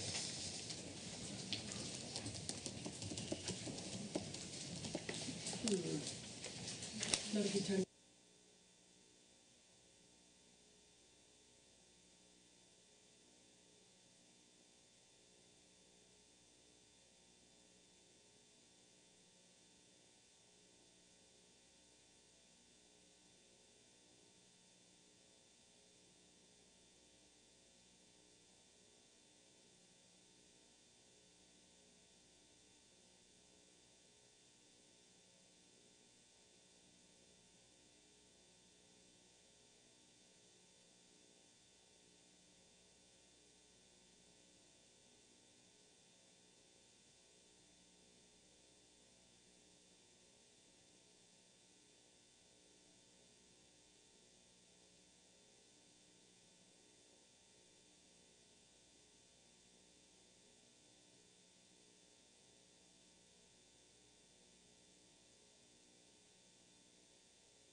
Welcome, Assemblymember Blumenfield. If you're ready to present, we're ready to take you. All right, thank you.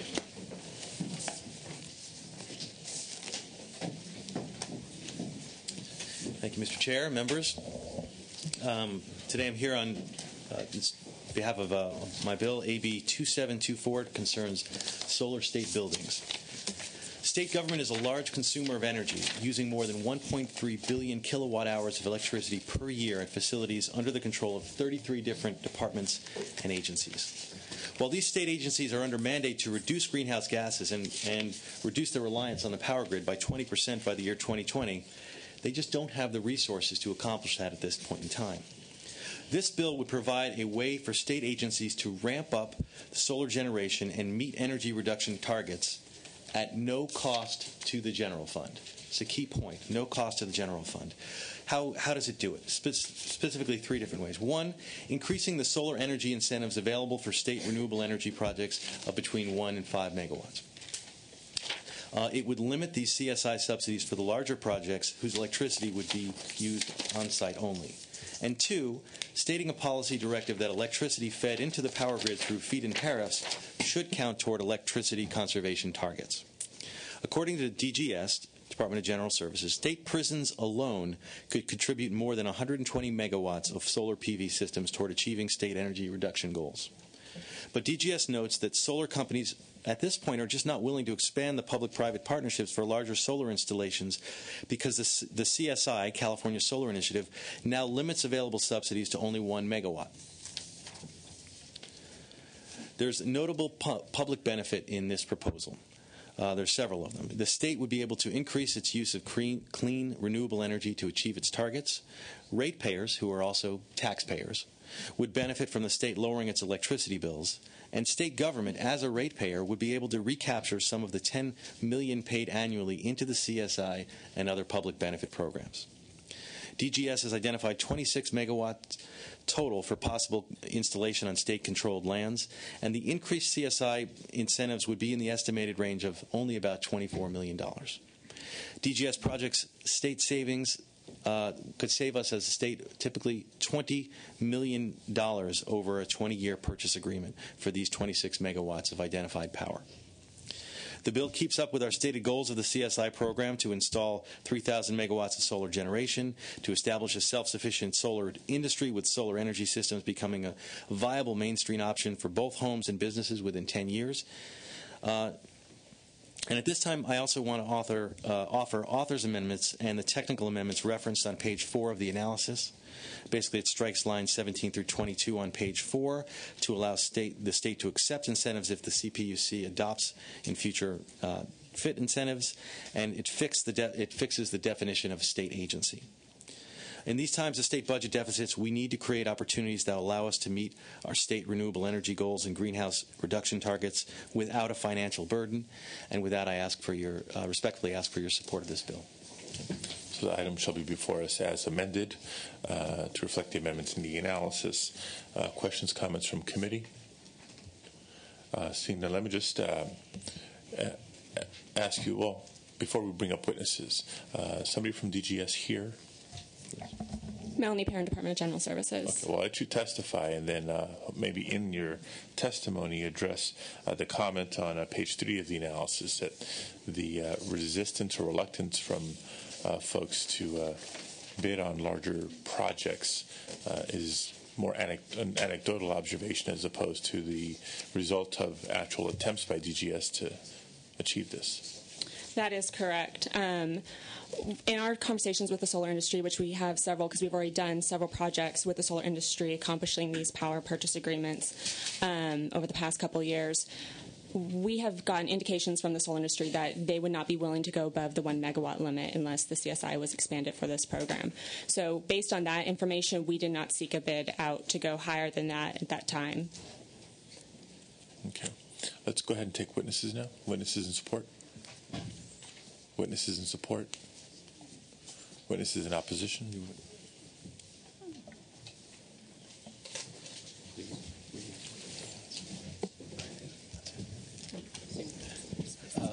Lenny Goldberg from Turn, and we were in a number of discussions with the state. We don't have a problem with the program per se.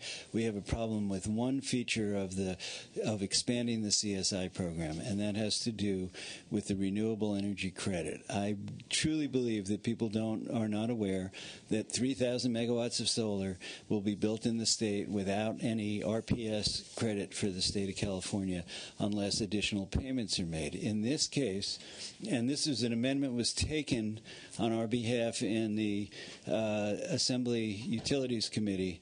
It was removed in the Assembly Natural Resources Committee. So we're now back to say that if the state, through a PPA, builds a large-scale solar program or project, that the credit for that, the renewable energy credit, should stay with the utility, which means with the ratepayer, that we should get credit for that. Now, even short of that, there is a national market for renewable energy credit. So it is very conceivable under this bill the state will build a large-scale, economic, appropriate solar project serving the prisons or other load and sell the REC out of state so that we will be in the circumstance where the state builds the project, the ratepayers have partially subsidized it, not fully subsidized it, and the REC will not accrue to the state of California. So that is our concern. Otherwise, we don't have other problems with the bill. Next witness. Alicia Priego with the Public Utilities Commission. I want to first thank the author for working with us on this bill. Unfortunately, we are opposed unless amended based on that the bill allows preferential treatment for one specific customer class. We do take the position that if you are going to expand the system size from 1 megawatt to 5 megawatt, that it apply to all customers. However, I do know, and it is in the analysis, that given the current level of demand on the program, if you do increase up to 5 megawatts, that the larger projects could potentially reserve much of the megawatts and pushing the smaller projects to lower incentive levels. Thank you. Mr. Chairman, Bernadette Del Chiara with Environment California. I also support the concept of this bill, but am opposed unless amended because of the expanded eligibility of CSI funds up to 5 megawatts. If it was amended to clarify that the projects will only qualify up to the first megawatt as originally intended with SB1, then we would strongly support the bill. Thank you. We're worried about the ability of the state to reach its numeric goals in terms of number of roofs as well as the megawatt goal, and this would impact that. Thank you. Mr. Chairman, members, Donna Brownsey representing the Solar Alliance. While we have no position on the bill, I'm doing preemptive testimony. I apologize, but the Solar Alliance would strongly oppose any assignment of the REC not to stay with the customer. That is current CPUC policy, and we would oppose the bill if an amendment were taken to do that. Thank you. Other testimony in opposition? Seeing none, let me just say a couple of things before taking questions and comments from committee. One is in the context of, again, the presentation we had prior to the CSI-related bills, in the spirit of keeping the program simple. PUC is already struggling to juggle the various tweaks and amendments to the program since it was initially initiated. The policy questions it poses is, are each of these legislative proposals above the threshold for making the exception to add yet another change to the program? To the PUC's point about, a specific customer class, my sense is yes, because unlike private projects, these are public projects. If we're talking about state facilities, unlike other customers, these are taxpayer-funded, and taxpayers will benefit through the savings achieved through these types of programs. So we're trying to establish a higher bar here when it comes to change to the CSI program, but this is one of the bills that, for various reasons, I think certainly meets that standard. And I would be supportive. Appreciate you taking the amendment offered in the analysis. Members of the committee, any questions or comments?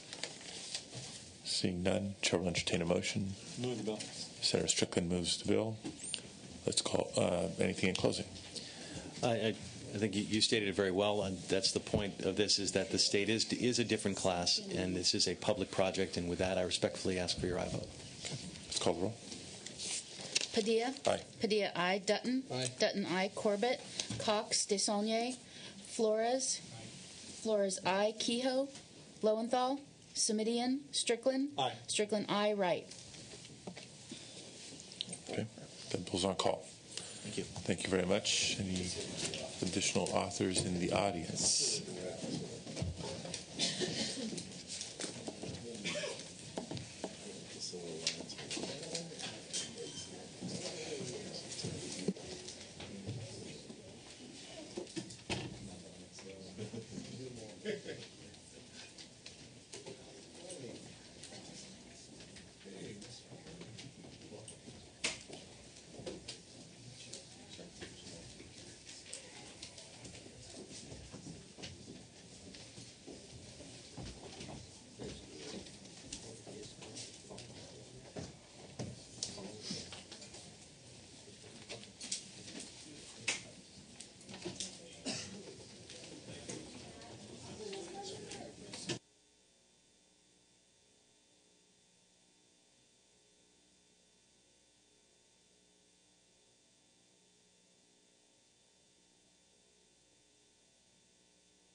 Okay, welcome Assemblymember Fong.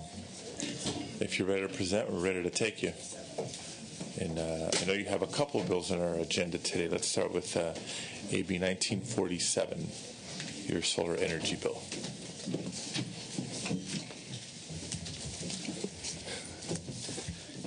Okay. Mr. Chair, members, this is AB 1947, the Solar Shares Bill. California Solar Initiative, or the CSI program authorized by Senate Bill 1 in 2006, set the goal of installing 3,000 megawatts of solar capacity by 2017. The program has been successful in offering customers incentives to install solar on the rooftop. However, it has been unable to provide solar power to a significant portion of ratepayers who are paying for the program but are unable to install solar on their rooftops. These customers may be renters or live in a condominium complex where the rooftop is not their own, or the property may be shaded, highly pitched, or oriented in the wrong direction to qualify for solar. Many ratepayers find rooftop solar to be cost prohibitive and therefore choose not to participate. AB 1947 is a solution to these barriers. Based on SMUD's highly successful Solar Shares pilot project, the Solar Shares program allows ratepayers who are interested in solar but unable to install solar on the rooftops to participate in the CSI program by subscribing to shares of a larger solar system's output. Solar Shares participants pay a monthly fee in exchange for a portion of their electricity to come from locally sourced solar and receive a monthly credit on their electricity bill based on the solar system's expected output. All incentives available to CSI participants who install solar on the rooftop are also enjoyed by Solar Share participants on a proportional basis. By making solar available to all ratepayers within a publicly owned utilities boundary, AB 1947 will open a brand new market for solar energy systems that have thus been unable to access solar. Mr. Chair, members, all ratepayers who pay the SB1 surcharge should have an equitable opportunity to participate in solar. AB 1947 provides that opportunity, and doing so opens an entirely new solar market and opportunity for further job creation. AB 1947 has no opposition and has the support of Environment California, the Solar Alliance, Sierra Club, and Green Lighting Institute. Witnesses in support. Mr. Chairman, members, Will Gonzalez on behalf of the Sacramento Municipal Utility District, SMUD, we're the sponsor of the bill. First off, let me just make sure everyone's clear. This bill applies only to munis, and we'll explain why. And it allows munis to use this program to meet up to 20% of their goal and no more. This bill is trying to address an issue that is specific to municipal utilities, and it's two issues really. One is an issue of equity. As you know, the SB1 CSI program requires all our ratepayers to pay into the CSI fund. So for those of you who have a home in Sacramento, your bill will have a solar surcharge on it that we're required by law to charge you. Unfortunately, as we know, not everybody gets to participate. So we've got a lot of people paying, very few able to participate. In fact, in SMUD territory, 50% of our ratepayers are renters. So right off the bat, those are out of the program. Beyond that, we're also the city of trees, which sometimes has a problem with solar. So we have a huge percentage of our ratepayer base that can't participate, yet we're forced to collect the funds from them. That's the equity issue. We have another issue, which is basic economics. SMUD enjoys relatively low rates, and the basic economics of solar is the lower your rates, the longer your payback period. 90% of SMUD customers, residential SMUD customers, can't beat a 20-year payback on solar. So just that given economics, we can't. There's folks who are going to do solar because they want to do solar, but if we come and tell you your payback's going to be 20 years, there's no way most folks are going to go for residential rooftop solar. So this bill does one thing. It allows SMUD to build off-site solar and lets their residents, their customers, subscribe to a portion of that power. They pay a monthly fee. They get a monthly credit. It's essentially almost like having a PPA on your roof, except you avoid all the rooftop issues. That's the extent of the bill. With me today, I have Rachel Wong from SMUD, who manages the program, and she could answer any questions. Thank you. Go ahead. Rachel Wong with the Sacramento Municipal Utility District. Thank you. Just to add on to what Will was saying with regards to municipal utilities and their special situation for POUs, as Will mentioned, our rates are significantly lower than the IOUs. Ms. Clinton mentioned that the IOUs are already in Step 6 and Step 7. For some perspective, the SMUD is actually only still in Step 4 for residential, so we are lagging behind. We're doing our best with regards to continuing to be a leader in solar power. SMUD installed one of the first utility-scale solar systems in the world in 1984 and introduced distributed generation in the 1990s. But really, based upon our statistics, we're only at about 7% of our CSI goal, and by the end of this year, we'll be at about 14%, with 40% of the program already completed. So we look at this as an opportunity to really bring solar to all of our ratepayers and do so in a way that can work within the system, given our constraints as a muni. Thank you. Next witness.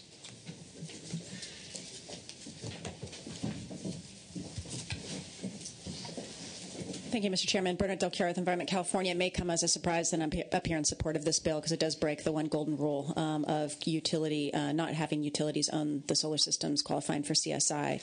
But here's why I do support this bill. One is it's limited to the municipal utilities that are, of course, owned by the ratepayers that do have challenges with lower rates. With Sacramento in particular, do have a high percentage of tree issues and rental issues. And also the municipal utilities are more limited in terms of their geography. So if you install a solar system within SMUD territory, for example, it is more likely to achieve some of the benefits of distributed generation than in an investor-owned utility that's much more expansive.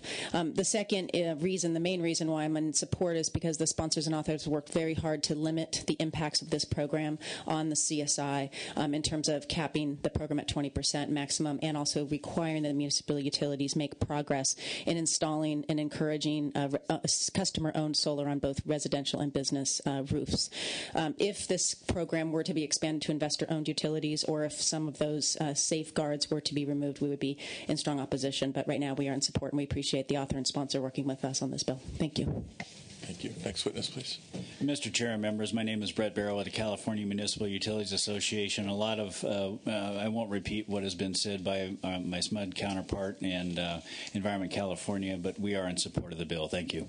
Thank you. Next witness. Mr. Chairman, members, Donna Brownsey for the Solar Alliance, specifically for the reasons stated by Ms. Del Chiaro related to the commitment to doing the owner CSI as well as the limit. We are in support of this bill. Thank you. Noah Moldavan, representing Sierra Club, California. We are in support. Thank you.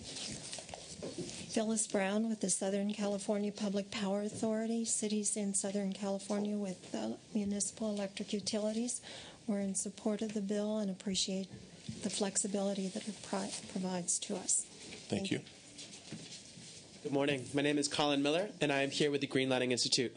We strongly support passage of AB 1947. I was the lead author of our 2010 report, The State of Solar, California's New Landscape of Opportunity, and I have looked extensively into this issue. We found that while the solar industry is poised to catalyze our state's economy, this publicly subsidized industry that is largely, everyone pays for, is leaving low-income ratepayers and renters out in the cold. AB 1947 broadens opportunities in the CSI for underserved communities by allowing moderate to low-income homeowners and renters to participate in the CSI by purchasing solar shares.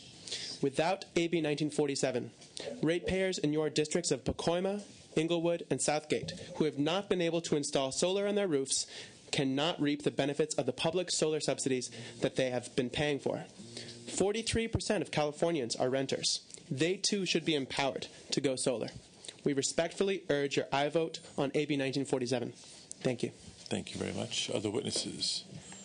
Any witnesses in opposition?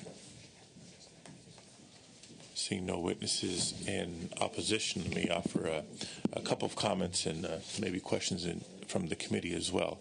The last witness who suggested the residents of Inglewood and Southgate and Pacoima not participating in the program is absolutely a big concern of mine. I've made comments not only in this committee but in other public venues as well, because we're all paying into these programs that are turned around and providing the resources for incentives, for tax credits, for subsidies, etc.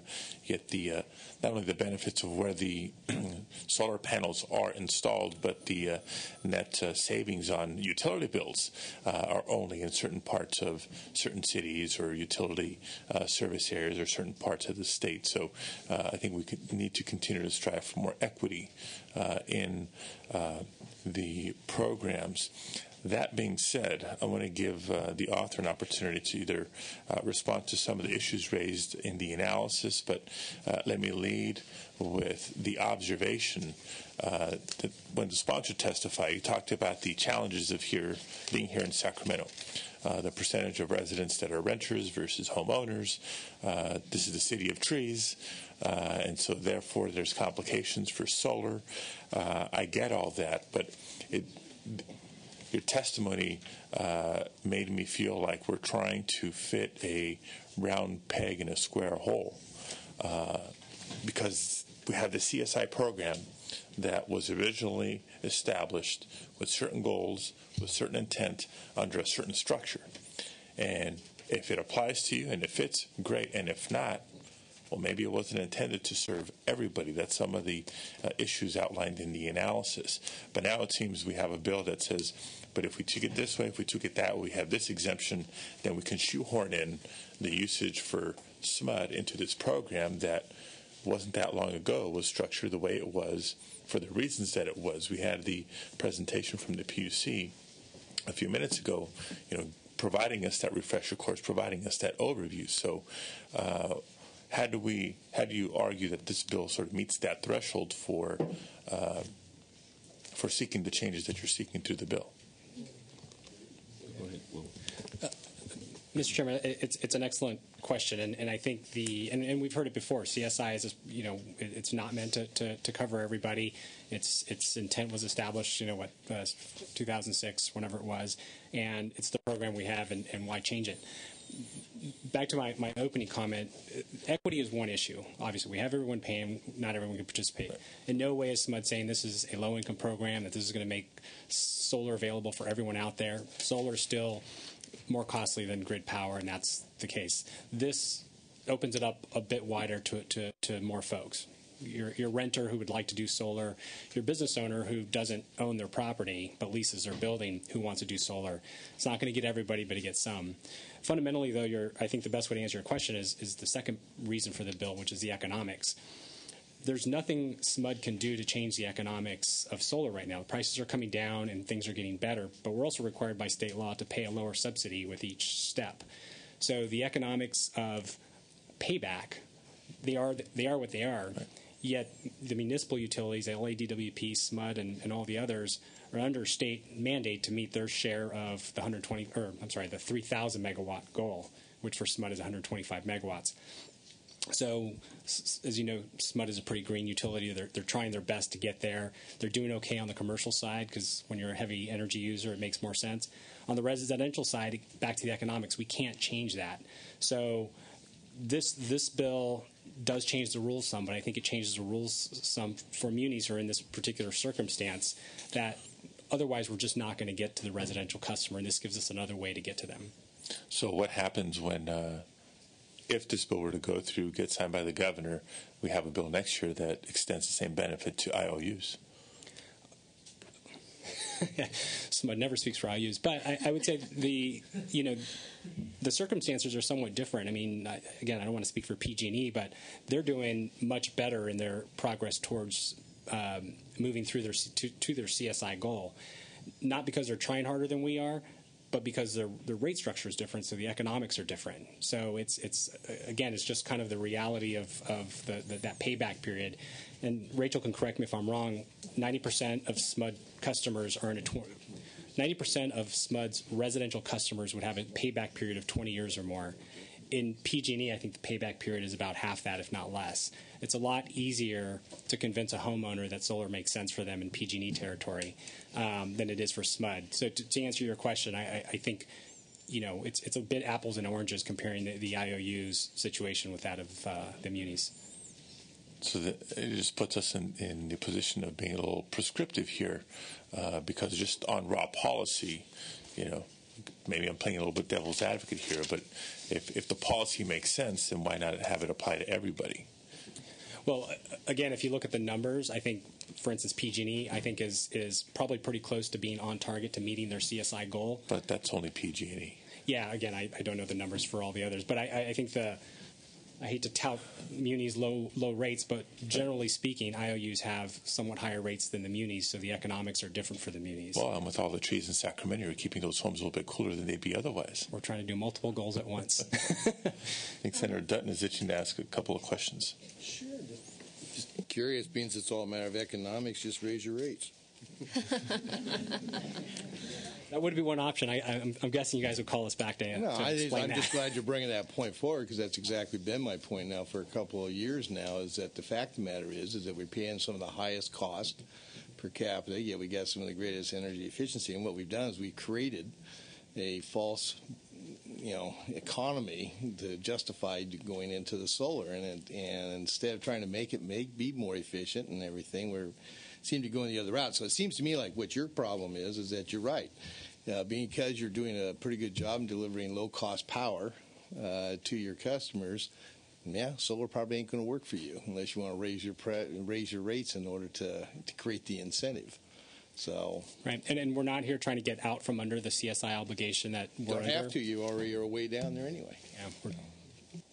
I'd just like to add, I think, one of the things that we were trying to achieve with Solar Shares by basically taking the economies of scale from a slightly larger system and being able to pass that on to the residential customers was also in support of the goals of SB1 in the fact that SB1 was intending for the solar industry to be unsubsidized by 2017. And so from our perspective of being able to build solar within our territory earlier than waiting until the prices come very, very low and being able to match that up with higher incentives, this was getting people to participate and actually actively also provide some investment into solar at an earlier point. So being able to help achieve those goals of SB1 as well. And then one thing I know Ms. Clinton had mentioned that some of the constraints that the IOUs are facing are more from a process standpoint of they've got plenty of applications in the pipeline and they just need systems to be able to get those installations up, and there was some discussion about that. We would love to have that issue. Actually, SMUD had worked with our local jurisdictions to streamline the permitting process and standardize the permitting fees. So we've been working on all of the different constraints that we can to help facilitate the market within our service territory, and are just trying to find another way to be able to bring solar to our customers. Okay.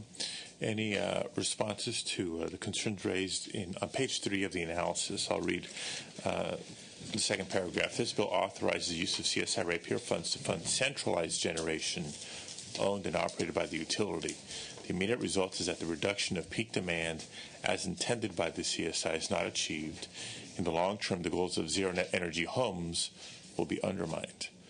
Any response to that from either SMUD or the sponsor? I think there's two things. One thing is that the bill specified from a system size standpoint to ensure that the systems were installed at the distribution level. So from a utilities perspective, we want to ensure that these systems are installed at a distribution level to continue to give those distribution level benefits at a distribution from a distributed generation standpoint. So that limitation, I think, helps.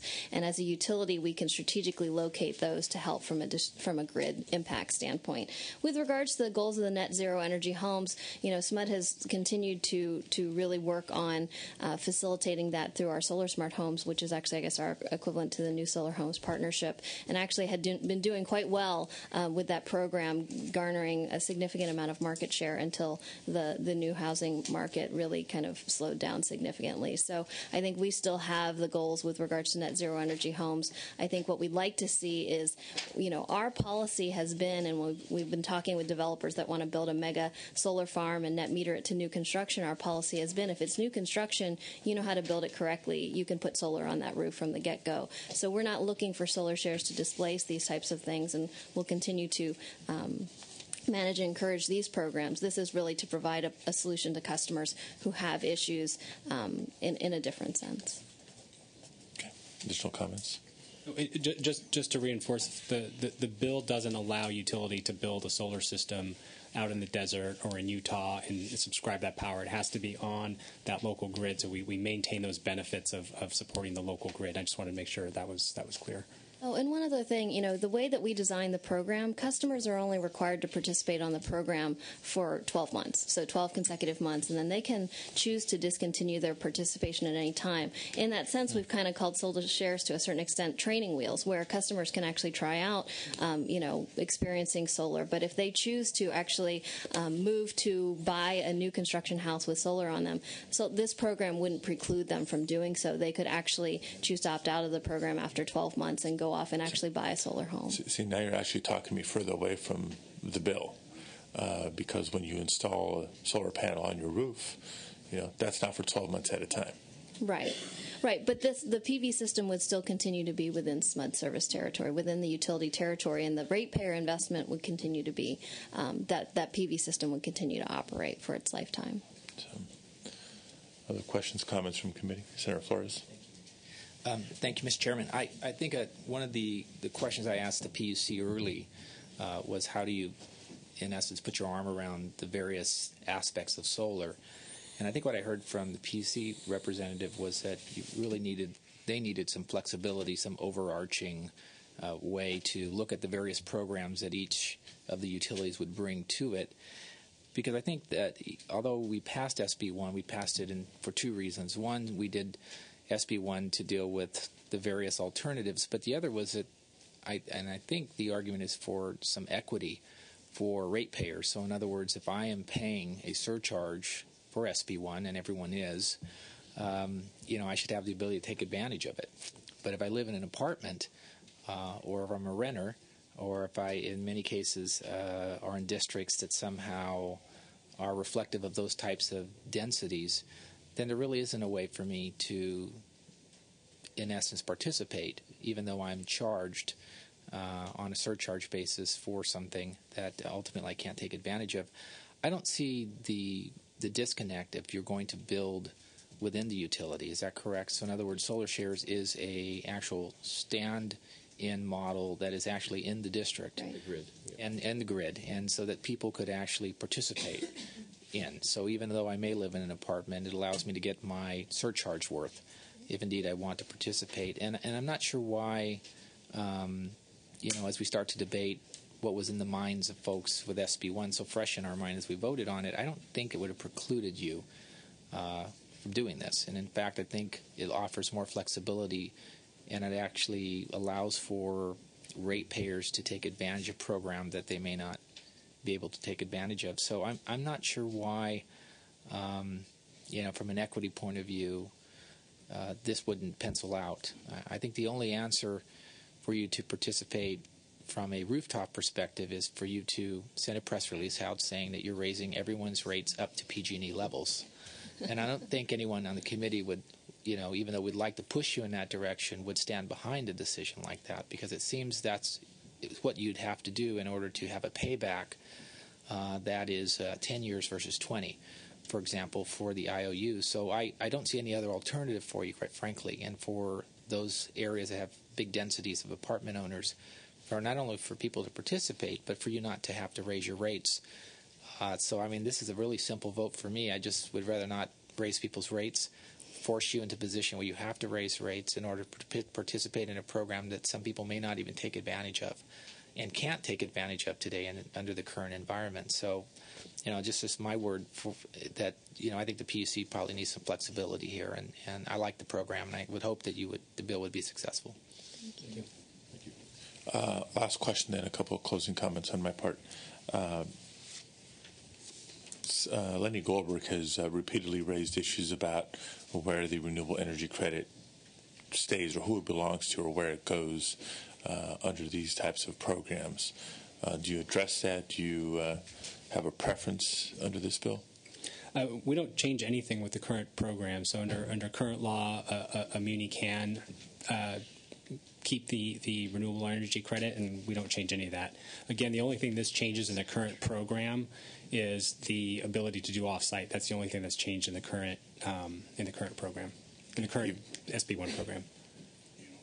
So you're not divvying up the credit by 1,000, and attributing it to each of the accounts? Do you want to talk about another point? No, basically for SMUD, with regards to the renewable energy credits, the customer has the choice. They can either, the utility can keep the renewable energy credits, or the customer can actually choose to keep the renewable energy credits depending upon what level of incentive they get. And how is that done? Is that a box you check off on the form? Or? It's usually when the customer is choosing to subscribe to the system, or when the customer is actually installing a PV system, for example, for the regular SB1 program, they can make a choice. It's usually commercial customers that want to make renewable energy claims tend to want to keep the renewable energy credits. Some people, from a cost standpoint, would rather have a little bit more incentive, and therefore they'll let the utility keep the renewable energy credits. Okay. So if the bill has sufficient votes to move today, what I'd like to signal is at least a desire to work with the author to sort of address a couple pieces. One, the renewable energy credit piece, and number two, just kind of dovetailing on forget your name again? Rachel. what you mentioned about making sure that if these types of products continue, that they're done at the distribution level, and maybe even go more fine-tuned and look at a substation level, not just some distribution areas are larger than others. So in keeping, I think, in the spirit closer to the home, if you will, maybe get some technical language to tighten that up. Okay. No further questions, comments. Senator Flores moves the bill. Any closing comments? I respectfully request an aye vote. Okay, let's call the roll.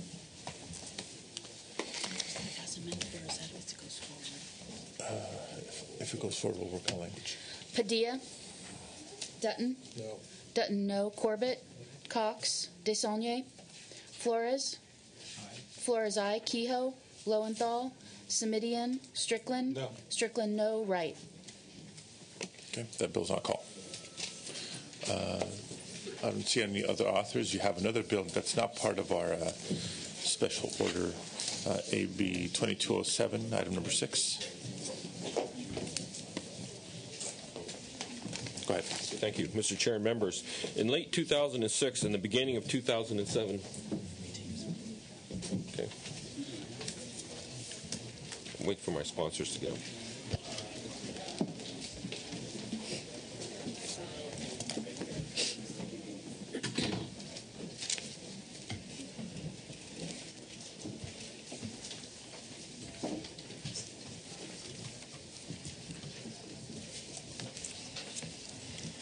Mr. Chair, members, I'm not taking the amendments. I have to respectfully decline the amendments to this bill. Mr. Chair, members, in the late 2006 and the beginning of 2007, California experienced the beginning of the current economic crisis. Unemployment rose and the foreclosure rates skyrocketed. During this time, unemployment checks were delayed in reaching their beneficiaries, and the remote turn-off capability of smart meters were implemented. Not surprisingly, there was a sharp increase in residential customer electric and gas disconnections. According to the DRA, the Division of Ratepayer Advocates, the utilities reported that we would see an even greater increase in customer disconnections this year. Increasing service disconnections during the economic downturn increases the hardship that likely lead to the service disconnection in the first place.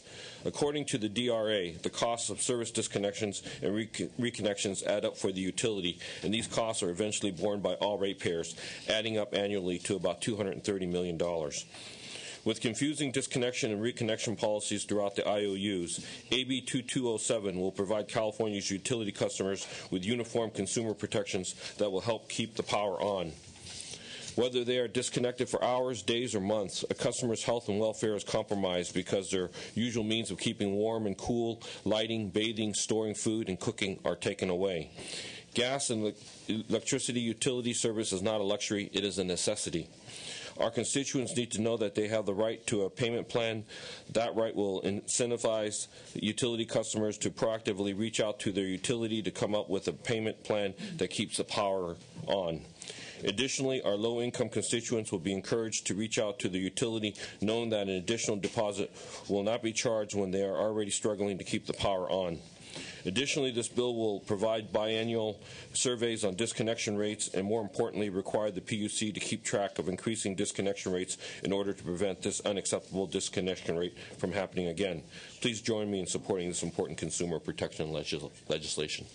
Have some witnesses in support. Good morning. My name is Jane Chung, and I'm here on behalf of the Greenlining Institute. Greenlining strongly supports AB 2207 because it provides measures and practices that help households avoid unnecessary shutoffs. I respectfully urge the committee to consider these two principles. 1, utility service is a matter of health and safety. And 2, all households, regardless of income or which utility they get their service from, should have a chance to have a fair fight to keep their lights on. AB 2207 specifically does 3 things. 1, the bill will require the IOUs to inform customers of their right to a minimum of 3 months to pay off any debt. 2, the bill will also prevent IOUs from demanding deposits from low-income customers for slow pay or non-pay. And then finally, the bill will allow the Commission to use its authority and discretion to establish a benchmark for utility shutoffs using historical data and other indicators. There have been many concerns and misunderstandings about benchmarks. Therefore, I would like to clarify that it is not the intent to create a cap on disconnections or draw an arbitrary line. We understand that there will be times when an IOU has to shut off customers who do not pay, and AB 2207 will not affect this process. A benchmark is an early warning system. If the benchmark is triggered, the Commission will be able to use this authority, as provided by this bill, to offer immediate help for customers. Without this bill, the Commission will have to wait and open yet another proceeding before it can act and mitigate further shutoffs, which creates unnecessary delays. We understand that the IOUs have a tough job of having to shut off utilities and maintain their business, and we're not trying to stop them from doing that. However, we do need to make sure that there are enough supports in place to help families keep their lights on and their heat running. Thank you. Next witness. Matthew Marcus with the Division of Ratepayer Advocates. We support this bill because this bill will minimize future energy service disconnections. It will also mitigate, also help prevent health and safety risks associated with disconnections, and will also bring about solutions quicker than a PUC proceeding that could possibly take up to 18 months to do at the PUC. I want to build on Green Lining's the information they provided on benchmarks. Benchmarks are commonly used tools at the PUC. They help them establish good policy and also help reach important goals. Everyone knows about the MPR. That's a commonly used benchmark at the PUC. The PUC created energy efficiency benchmarks, so benchmarks are a common practice at the PUC. Benchmarks are also established using historical data and are adjusted going forward. And so I just want to reflect in analysis. They said that the benchmarks are highly subjective. That's not the case. The PUC and others, they always use historical data, and the PUC via this bill has full discretion to use that historical data and adjust it going forward. And in this case, a benchmark will help evolve the credit and collections process at the PUC to help balance the risk between ratepayers and shareholders. And one other point I want to make is the analysis says that this bill will result in increased shifting of costs to other ratepayers. In the GRC process, the IUs are provided millions of dollars for what's deemed as uncollectibles, and so that helps mitigate whatever costs could potentially be shifted, at least up front. I urge you I vote. Next witness, please.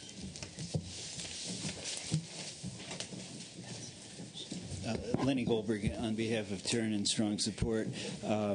One issue that has not been talked about as much is this, what we think is a really terrible policy of requiring a deposit to hook up service. You're down and out, you're disconnected, you're in trouble, you don't have service, you get a job, you get some money, you get your service turned back on, and the utility comes in with a very large deposit. Now, just historically, this legislature has provided many protections against shutoffs. This is totally appropriate for us to say, here's the policy, no deposit reconnects, work out a payment plan consistent with much of the legislation we've done over many years with regard to protecting customers. So we support the bill. Next witness. Hello, my name is Yulia Zingertal. I'm here on behalf of Community Resource Project. We're a Sacramento-based nonprofit organization, and our mission is really to improve opportunities for people in need through housing, health, and education. We support and serve the low-income communities of Sacramento, Sutter, and Yuba counties. One of our main programs is the Home Energy Assistance Program, which helps low-income households pay for their utility bills. On average, our families pay 14% of their monthly gross income for energy bills. Those families who are facing shutoff notices, they pay on average 17% of their monthly gross income for those bills. We strongly support this bill and urge your support. Thank you. Okay. Other witnesses in support? Any witnesses in opposition?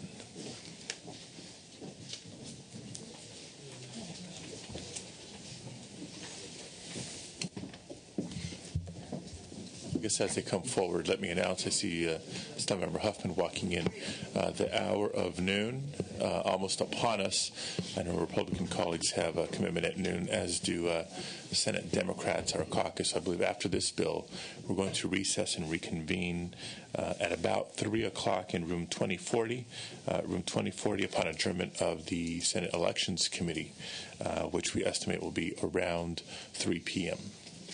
Go ahead. Kent Kaus with Pacific Gas and Electric Company.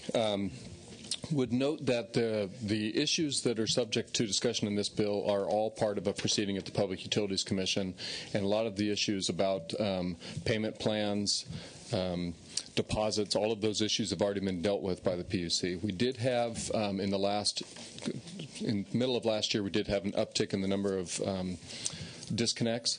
Year to date, we're down about 32% from where we were the year prior. So there was a blip, but we're moving fast at the Commission. The Commission has a proceeding establishing universal rules for all of the utilities to abide by. We also send out between 7 and 8 notices to customers through individual bills that are separate bills, letters, phone calls. There's a variety of ways we try to reach out to the customer. We want to avoid the first disconnect, not wait for some benchmark. And the benchmark is our real concern with this bill. It's undefined as to what happens. We'd like to avoid them altogether. They cost us money. They upset the customers. We want to avoid it. But note that the bill, most of the provisions outside of the benchmark have already been addressed at the PUC. And the benchmark issue is very confusing as to what that means, and the threat for us having to reach a point where the benchmark means you don't disconnect presents significant problems. Mr. Chairman and members, Randy Chin from Southern California Edison. Most of the concerns of the author are being dealt with at the PUC, and that's the reason for our objection to the bill. We believe the PUC is tackling this issue right now. They have imposed interim disconnection rules in January. They issued a proposed decision earlier this month to deal with the disconnection issues, and have dealt with it in a comprehensive way across all the utilities. So there'll be a systematic, consistent approach that the Commission is now imposing. The PUC also, when they're developing their rules, are in a position to balance the benefits that you get from these rules against the cost of imposing the rules. So we think that the PUC process is actually pretty well suited, and in this case the PUC has done a pretty good job of dealing with the disconnection issues. And so because of that, we oppose this bill and prefer that the PUC process continue to its fruition. Thank you. Good morning, members. Delaney Hunter on behalf of Pacific Power. We are also opposed. I would echo the comments of Mr. Kaus and Mr. Chin. I think if the author had taken the recommended committee analysis amendment on removing the benchmark, we probably wouldn't be opposing. But without that language being removed, we continue to be opposed. Thank you. Catherine Brandenburg, Flanagan Law Firm, representing Sierra Pacific Power Company. As the previous speakers have stated, we're opposed. Thank you. Edward Randolph, California Public Utilities Commission. We're opposed unless amended. As a number of other witnesses noted, last December we instituted a moratorium on cutoffs through December and January. Last February, in a proceeding, we did interim measures on cutoffs for all utilities, which are almost entirely encompassed in the text of this bill, with the exception of the benchmark.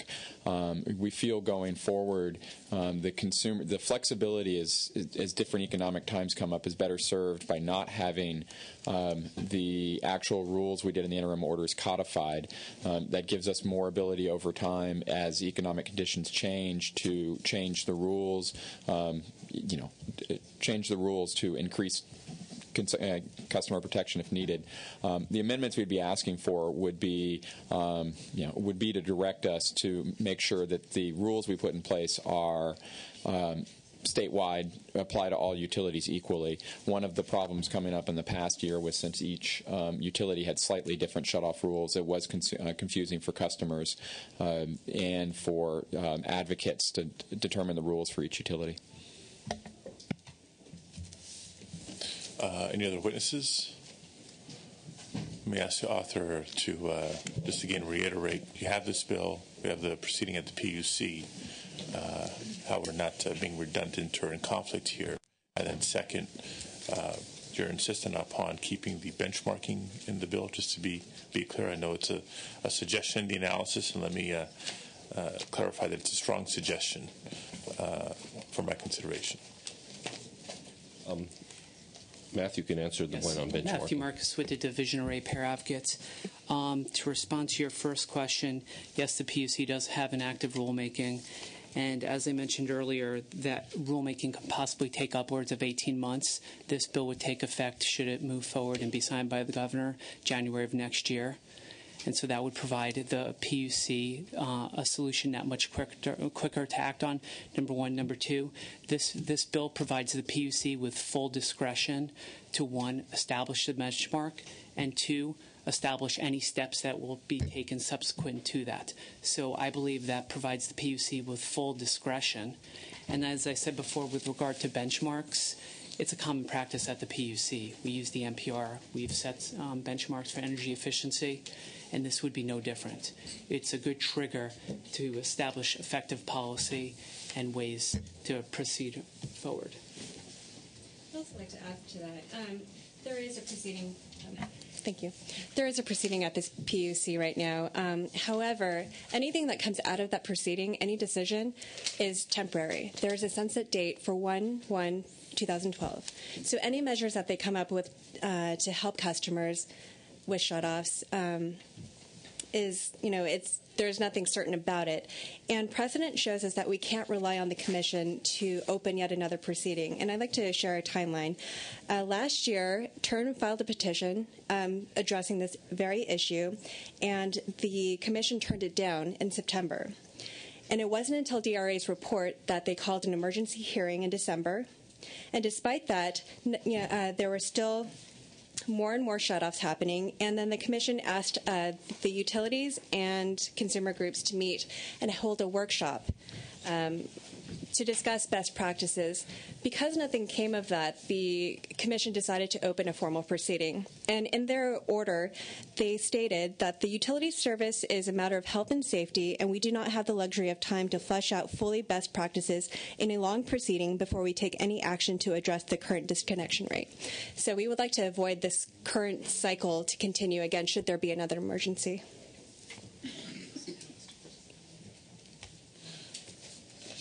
Any questions, comments from committee? Any closing comments? Respectfully request an aye vote. Okay, and just for clarification for the members who just walked in, this is item 6, AB 2207. The committee recommends an analysis. The author has not accepted the proposed amendment. Call the roll. Padilla? No. Padilla, no. Dutton? No. Dutton, no. Corbett? Cox? Desaulniers? Flores? Flores, aye. Kehoe? Lowenthal? Kehoe, no. Kehoe, no. Lowenthal? Semidian? Strickland? No. Strickland, no. Wright?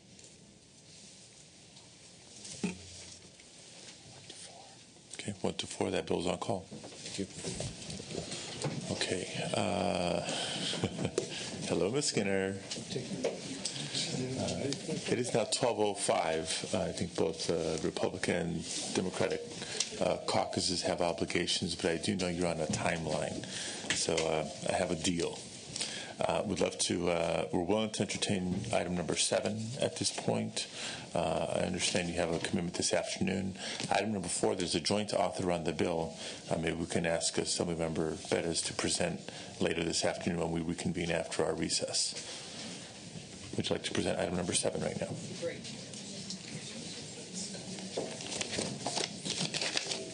AB 2514. Go ahead. Very reasonable suggestion. Thank you very much, Mr. Chair and members. AB 2514, the energy storage bill. I want to begin with thanking the chair and the committee staff for the work on the measure. I accept the author's amendments and the points addressed in the analysis at the bottom of page 3, section 4, items A, C, D, and E. I will continue to work on item B regarding the definition of storage and PG&E's compressed air storage system.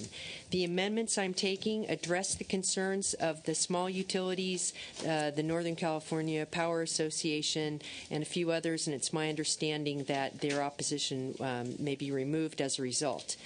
The bill will secure California's place as a leader in the development, manufacture, and installation of advanced storage technologies.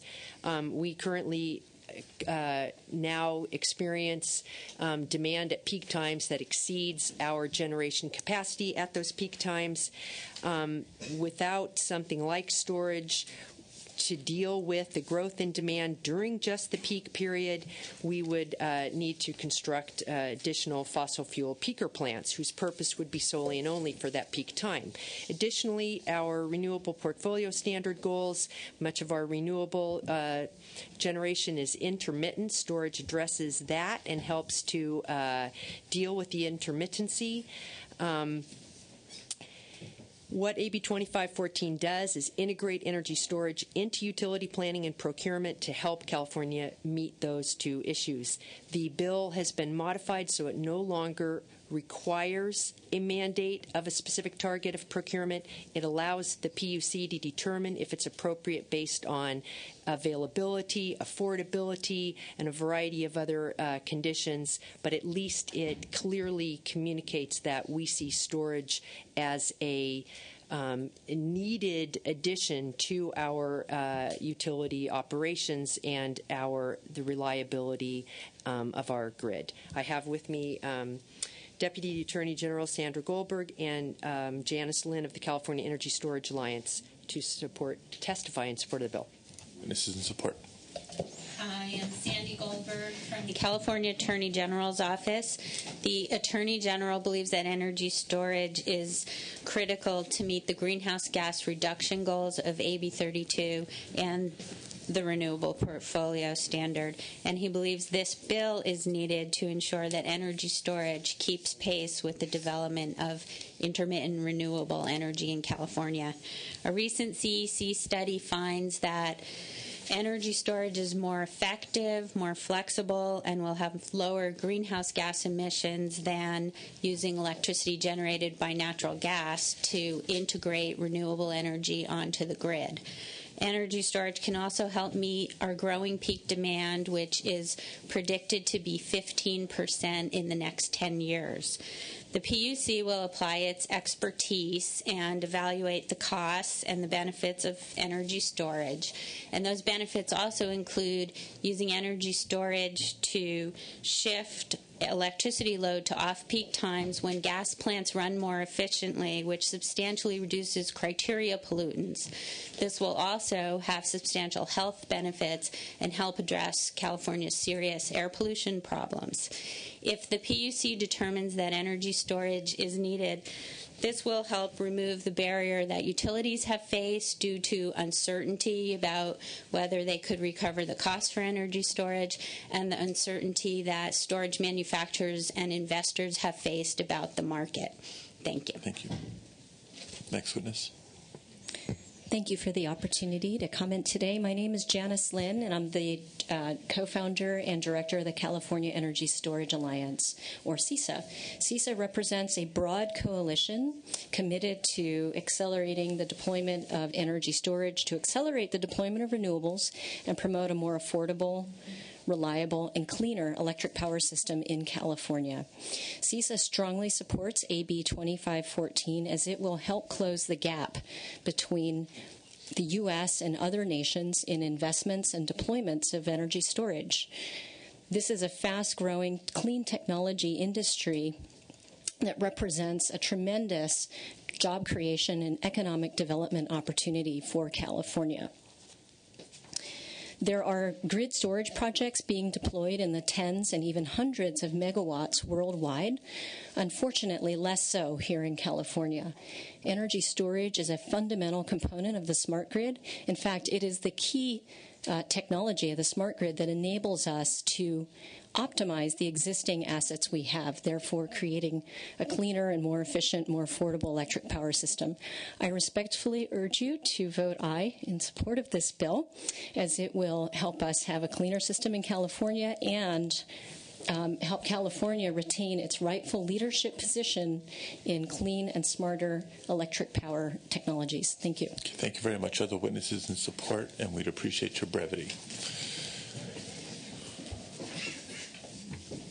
Just name and affiliation, please. Mr. Chairman, members, Aaron Niemela, representing large-scale solar in support of the bill. Thank you. Next witness. Kenneth Munson, Senior Vice President of Inertia Engineering. We're a manufacturer located in Northern California. We currently serve about 85% of the market for distribution and transmission gear, and we're support of 25. Thank you very much. Thank you. Next witness. Dan Kalb, representing the Concerned Scientists. In order to encourage investments in the storage technology, we urge support for this bill. Thank you. Chair, committee members, my name is Jim Metropolis with Sierra Club California. We support AB 2514. Thanks. Thank you. Chairman Padilla, Tim O'Connor, Environmental Defense Fund. Energy storage presents a wide range of benefits. It can also be very expensive. Granting the Public Utilities Commission the authority to quantify those benefits is a very important aspect of this bill, and we appreciate your support. Thank you very much. Next witness. Edward Randolph with the California Public Utilities Commission. We'd like to thank the author for working through us throughout the process. We do have a supportive amended position. Our one concern remains staffing level. We do think this will take up to 9 additional staff at the PUC, and we're working with the author to make sure we have the appropriate resources to implement the bill. Thank you. Juliet Anthony with Californians for Renewable Energy. We're a ratepayer advocacy group, and we like the stability that storage offers, and that may certainly help prevent rate increases. Thank you very much.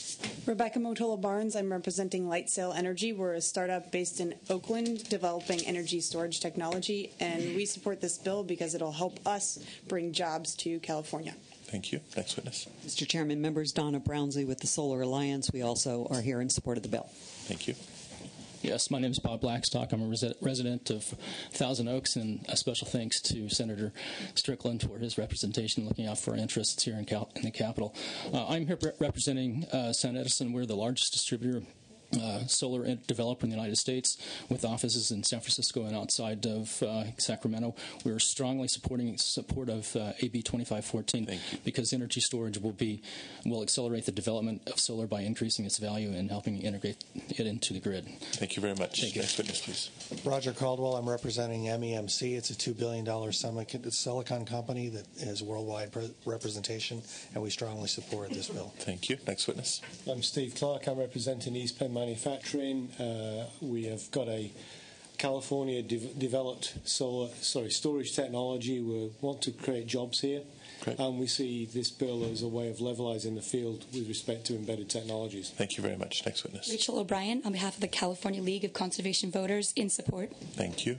Other witnesses in support? Witnesses in opposition?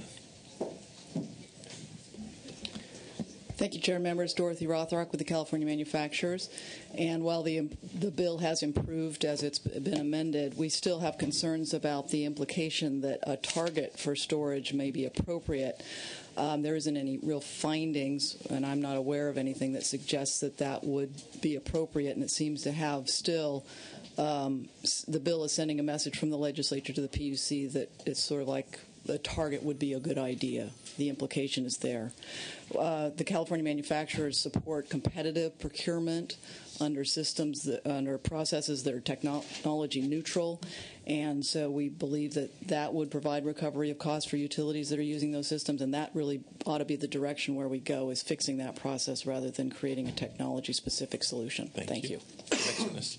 Mr. Chair, members, my name is Brett Barrow at the California Municipal Utilities Association. I want to commend Assemblywoman Skinner on her flexibility and willingness to work with us. We had a strong opposed position on this bill, but now we are willing to remove that based on the movements that she has agreed to take. Thank you. Mr. Chairman, members, David Jones on behalf of Burbank Water and Power. We agree with CMUA's removal of opposition. So we thank the author and her staff for working with us. Thank you. Mr. Chair, Valerie Torella, Pacific Gas and Electric Company.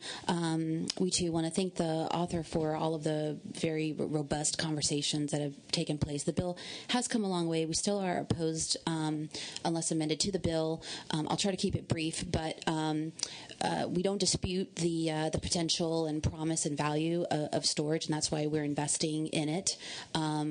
Where we do feel that the approach in the bill is premature. We do appreciate the committee's comments of making sure that all technologies are eligible, and as we read the bill, do not feel that our compressed air energy storage project would be eligible. We've provided amendments to the author to take care of this concern. We've also provided additional amendments that would bring PG&E to a neutral position, and would like to continue talking about those amendments with the author. Okay. Next witness, please. Mr. Chair and members, Delaney Hunter on behalf of Pacific Power. We are currently listed as an oppose unless amend. With the amendments the author took, we are happy to remove our opposition and want to thank her and Liz Mooney and her staff for their continued efforts on our behalf. Thank you. Thank you. Catherine Brandenburg, Flanagan Law Firm, representing Sierra Pacific Power. We have also removed our opposition with the amendments. Thank you. Thank you. Mr. Chairman, members, Greg Cook, representing the Northern California Power Agency and the MSR Public Power Agency. And we really appreciate the hard work that Ms. Skinner and her staff have provided us on this bill, and we're pleased to withdraw our opposition based on the amendments accepted today. Thank you. Thank you. Any other witnesses in opposition? Just briefly, please. Lenny Goldberg for turn. We do not oppose this, but the analysis reflects our ongoing concern, which is about the definition of cost effectiveness, which is not a problem necessarily with the bill, but we've seen the PUC expand the definition of cost effectiveness in many circumstances. Thank you. If there's no further witnesses, I don't have any questions. I am supportive. I would just offer that storage would not only help improve the stability and reliability of the grid itself, but actually it would have a very beneficial impact on the cost-benefit analysis, the cost efficiencies of renewables and their integration into our electricity sector. Questions, comments from committee? Senator Wright. I think the bill's moving right. In the right direction. The concern I have, a couple. One is I can't support anything that's technology specific. If it's storage, whether or not it's pump storage or air compressor storage or any kind of storage, the fact that we're limiting storage to the technology that the sponsor of the bill did gives me pause, because there are a number of kinds of storage and it ought not be limited. Storage is storage. The other concern that I have is that we assume that a particular technology is compatible with a specific kind of generation facility. So I think, for example, that as we've required, and it makes the argument that I made in this committee that many of the people who were in support disputed, that much of what we require people to buy, when you really cut to the chase, it doesn't work. Let me say that again. When I said that, people said, most of what we required in an RPS, because it was technology specific, for the provision of electricity doesn't work. Flat out doesn't work. Now, when we go back to that, what we should do is, if, for example, there's a wind guy, and the wind guy has a contract, but it's intermittent power, agreed that in many instances we actually pay for this electricity and then we have to dump it because it occurs at a time when it's flat out unusable. Storage would be helpful. The person who should purchase the storage should be the wind guy. He should have to make sure that the storage unit is compatible with his unit. Because if we have a situation where PG&E buys storage in wherever, and the unit where the electricity is being generated is someplace else, let's say for the sake of discussion that the storage unit isn't available to go to the piece of real estate where the renewable resource is generated. Now you've got PG&E buying a piece of equipment that is virtually unusable for what he is about to purchase. It would be a smarter idea. It's almost like saying, the way that this is drafted, that I'm going to make Boeing buy an airplane, or I'm going to make Southwest buy an airplane, but the tires are going to have to come from another vendor. So I've got to go buy the tires over here, but I'm going to buy the airplane over here. If you're delivering electricity and you're the wind provider, you ought to deliver electricity, and that's what your contract ought to say. The other thing that's unclear is the bill doesn't reference cost. What is the cost per kilowatt of stored electricity when added to the price of the renewable, which is, I throw out as a question. How much per kilowatt does this cost today?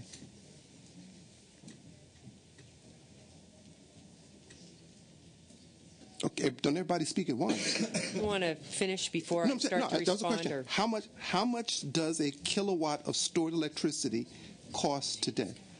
Okay, you wanted to address it. I'd be happy to take a swag at. Okay, now it's on. I think you raised some very, very good questions. I just asked you one right now. The other comments. I just asked one. How much does a stored kilowatt of electricity cost? That will. So, energy storage is a class of technologies, and there's many, many types, and they range from very large bulk storage, like pumped hydro on one end of the spectrum, all the way down to smaller distributed technologies, and they will all have a different cost depending on the technology and the application. And what's fascinating about storage is that it's a very, very broad class of technologies, and it can also be applied in a very broad set of applications. And unlike generation, for example, which often can only be used for one application, you may have an energy storage technology that, say, can provide a peaking resource, but also at the same time, that same capacity can provide other services for ratepayers. So let me try this again. I'm sorry. Take the categories that you described. Now, there is an answer that you can make, and you can say, I don't know. I don't know is an answer. What you just said isn't an answer either. And if you don't know, that's fine. Just say, I don't know. I actually have something I'd like to give you. How much does storage cost? You pick the one that you want to illustrate. Okay, so I'll give you an example. Lead acid is a very well-known storage technology. It's been commercially in use for a variety of applications, transportation, communication, for backup applications. That technology is on an installed cost basis probably about $1,300 a kW, or $300 to $350 per kilowatt hour storage. The unit of capacity for storage is more relevant to measure it in capacity as well as duration. So if I'm looking at 13 cents, now I have to take the 13 cents and add to that the cost of the power that I stored. If I have a lead acid battery, the lead acid battery comes to me with nothing in it. So in order to have something to store, I now have to generate some electricity from someplace that I feed into this unit. So I've got 13 cents for the storage plus the cost of the energy that I stored. Now I also have to calculate, in addition to the cost of the energy that I stored, I'm not going to get 100% out. So now I have to take the energy that I stored, subtract the loss that I got in the storage process, and then that will allow me to arrive at the cost per You're kilowatt. Exactly right. And physics is a pain in the ass, I know. There is a round-trip efficiency. Right. And I actually, before I leave, I'm going to give you a white paper we just put together that compares storage for one application, which is for a peaking application. Right. And I think an interesting comparison, is an apples-to-apples comparison, is what if you used energy storage in lieu of a peaker, so a pure replacement. And we did this analysis looking at the actual cost, the levelized cost of generation of a natural gas-fired peaker based on the CEC study. So it's the comparative study of different generation. That peaker, ignoring tax effects, the levelized cost of generation on peak was $492 per megawatt hour. And in comparison, we said, what if you could do the exact same thing and deliver a megawatt hour on peak instead of with a gas peaker, with an energy storage system? And we modeled lead acid, and we said, what if we had a 50 megawatt lead acid peaking facility, of which, by the way, there is precedent for. There was a 10 megawatt 4-hour system operated in Chino, California for 8 years, from 1988 to 1996. And we used the same project horizon, 20 years. We factored in the round trip efficiency, assumed the battery would be charged off of the grid, and we assumed the mix, the electric mix of that electricity from PG&E. Ran the numbers, had very conservative assumptions for installed costs, maintenance, permitting, the whole thing.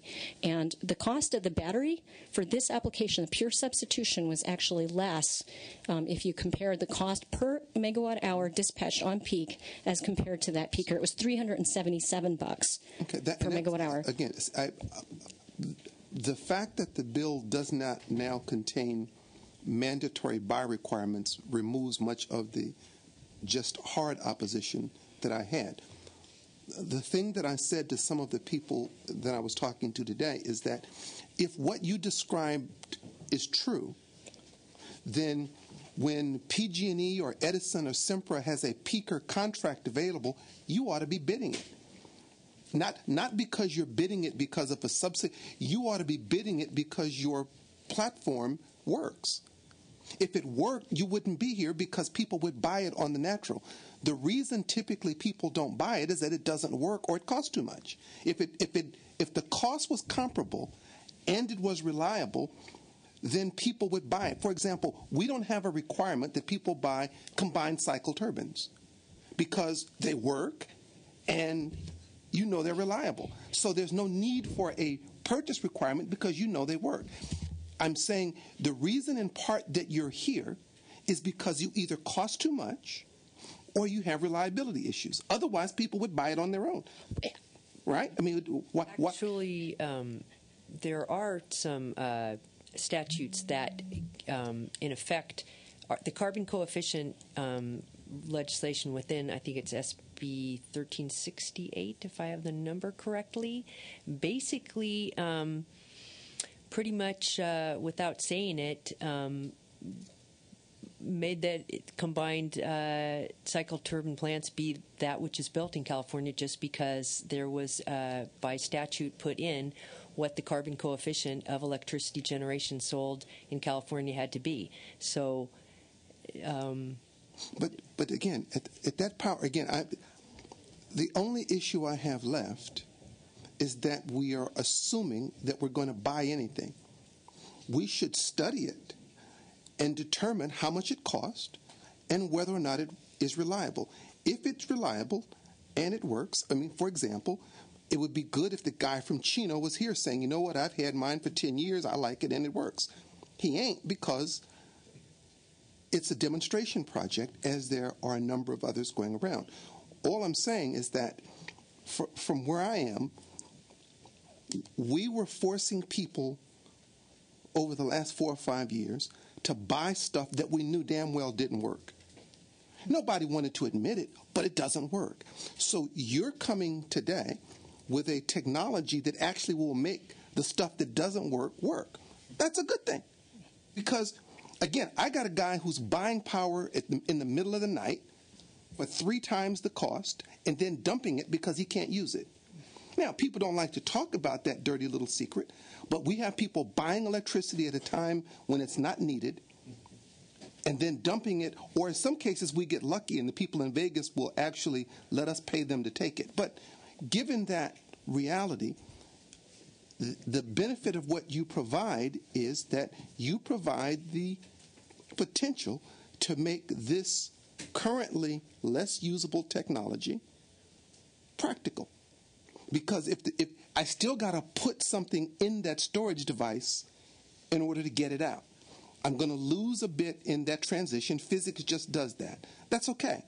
So then when we calculate the cost out, we've got to now take the cost of what was heretofore an almost useless piece of technology, buckle it with your technology that now makes the useless one workable, but now I've got to add the cost of those two together to come out with a factor that gives me what I'm buying.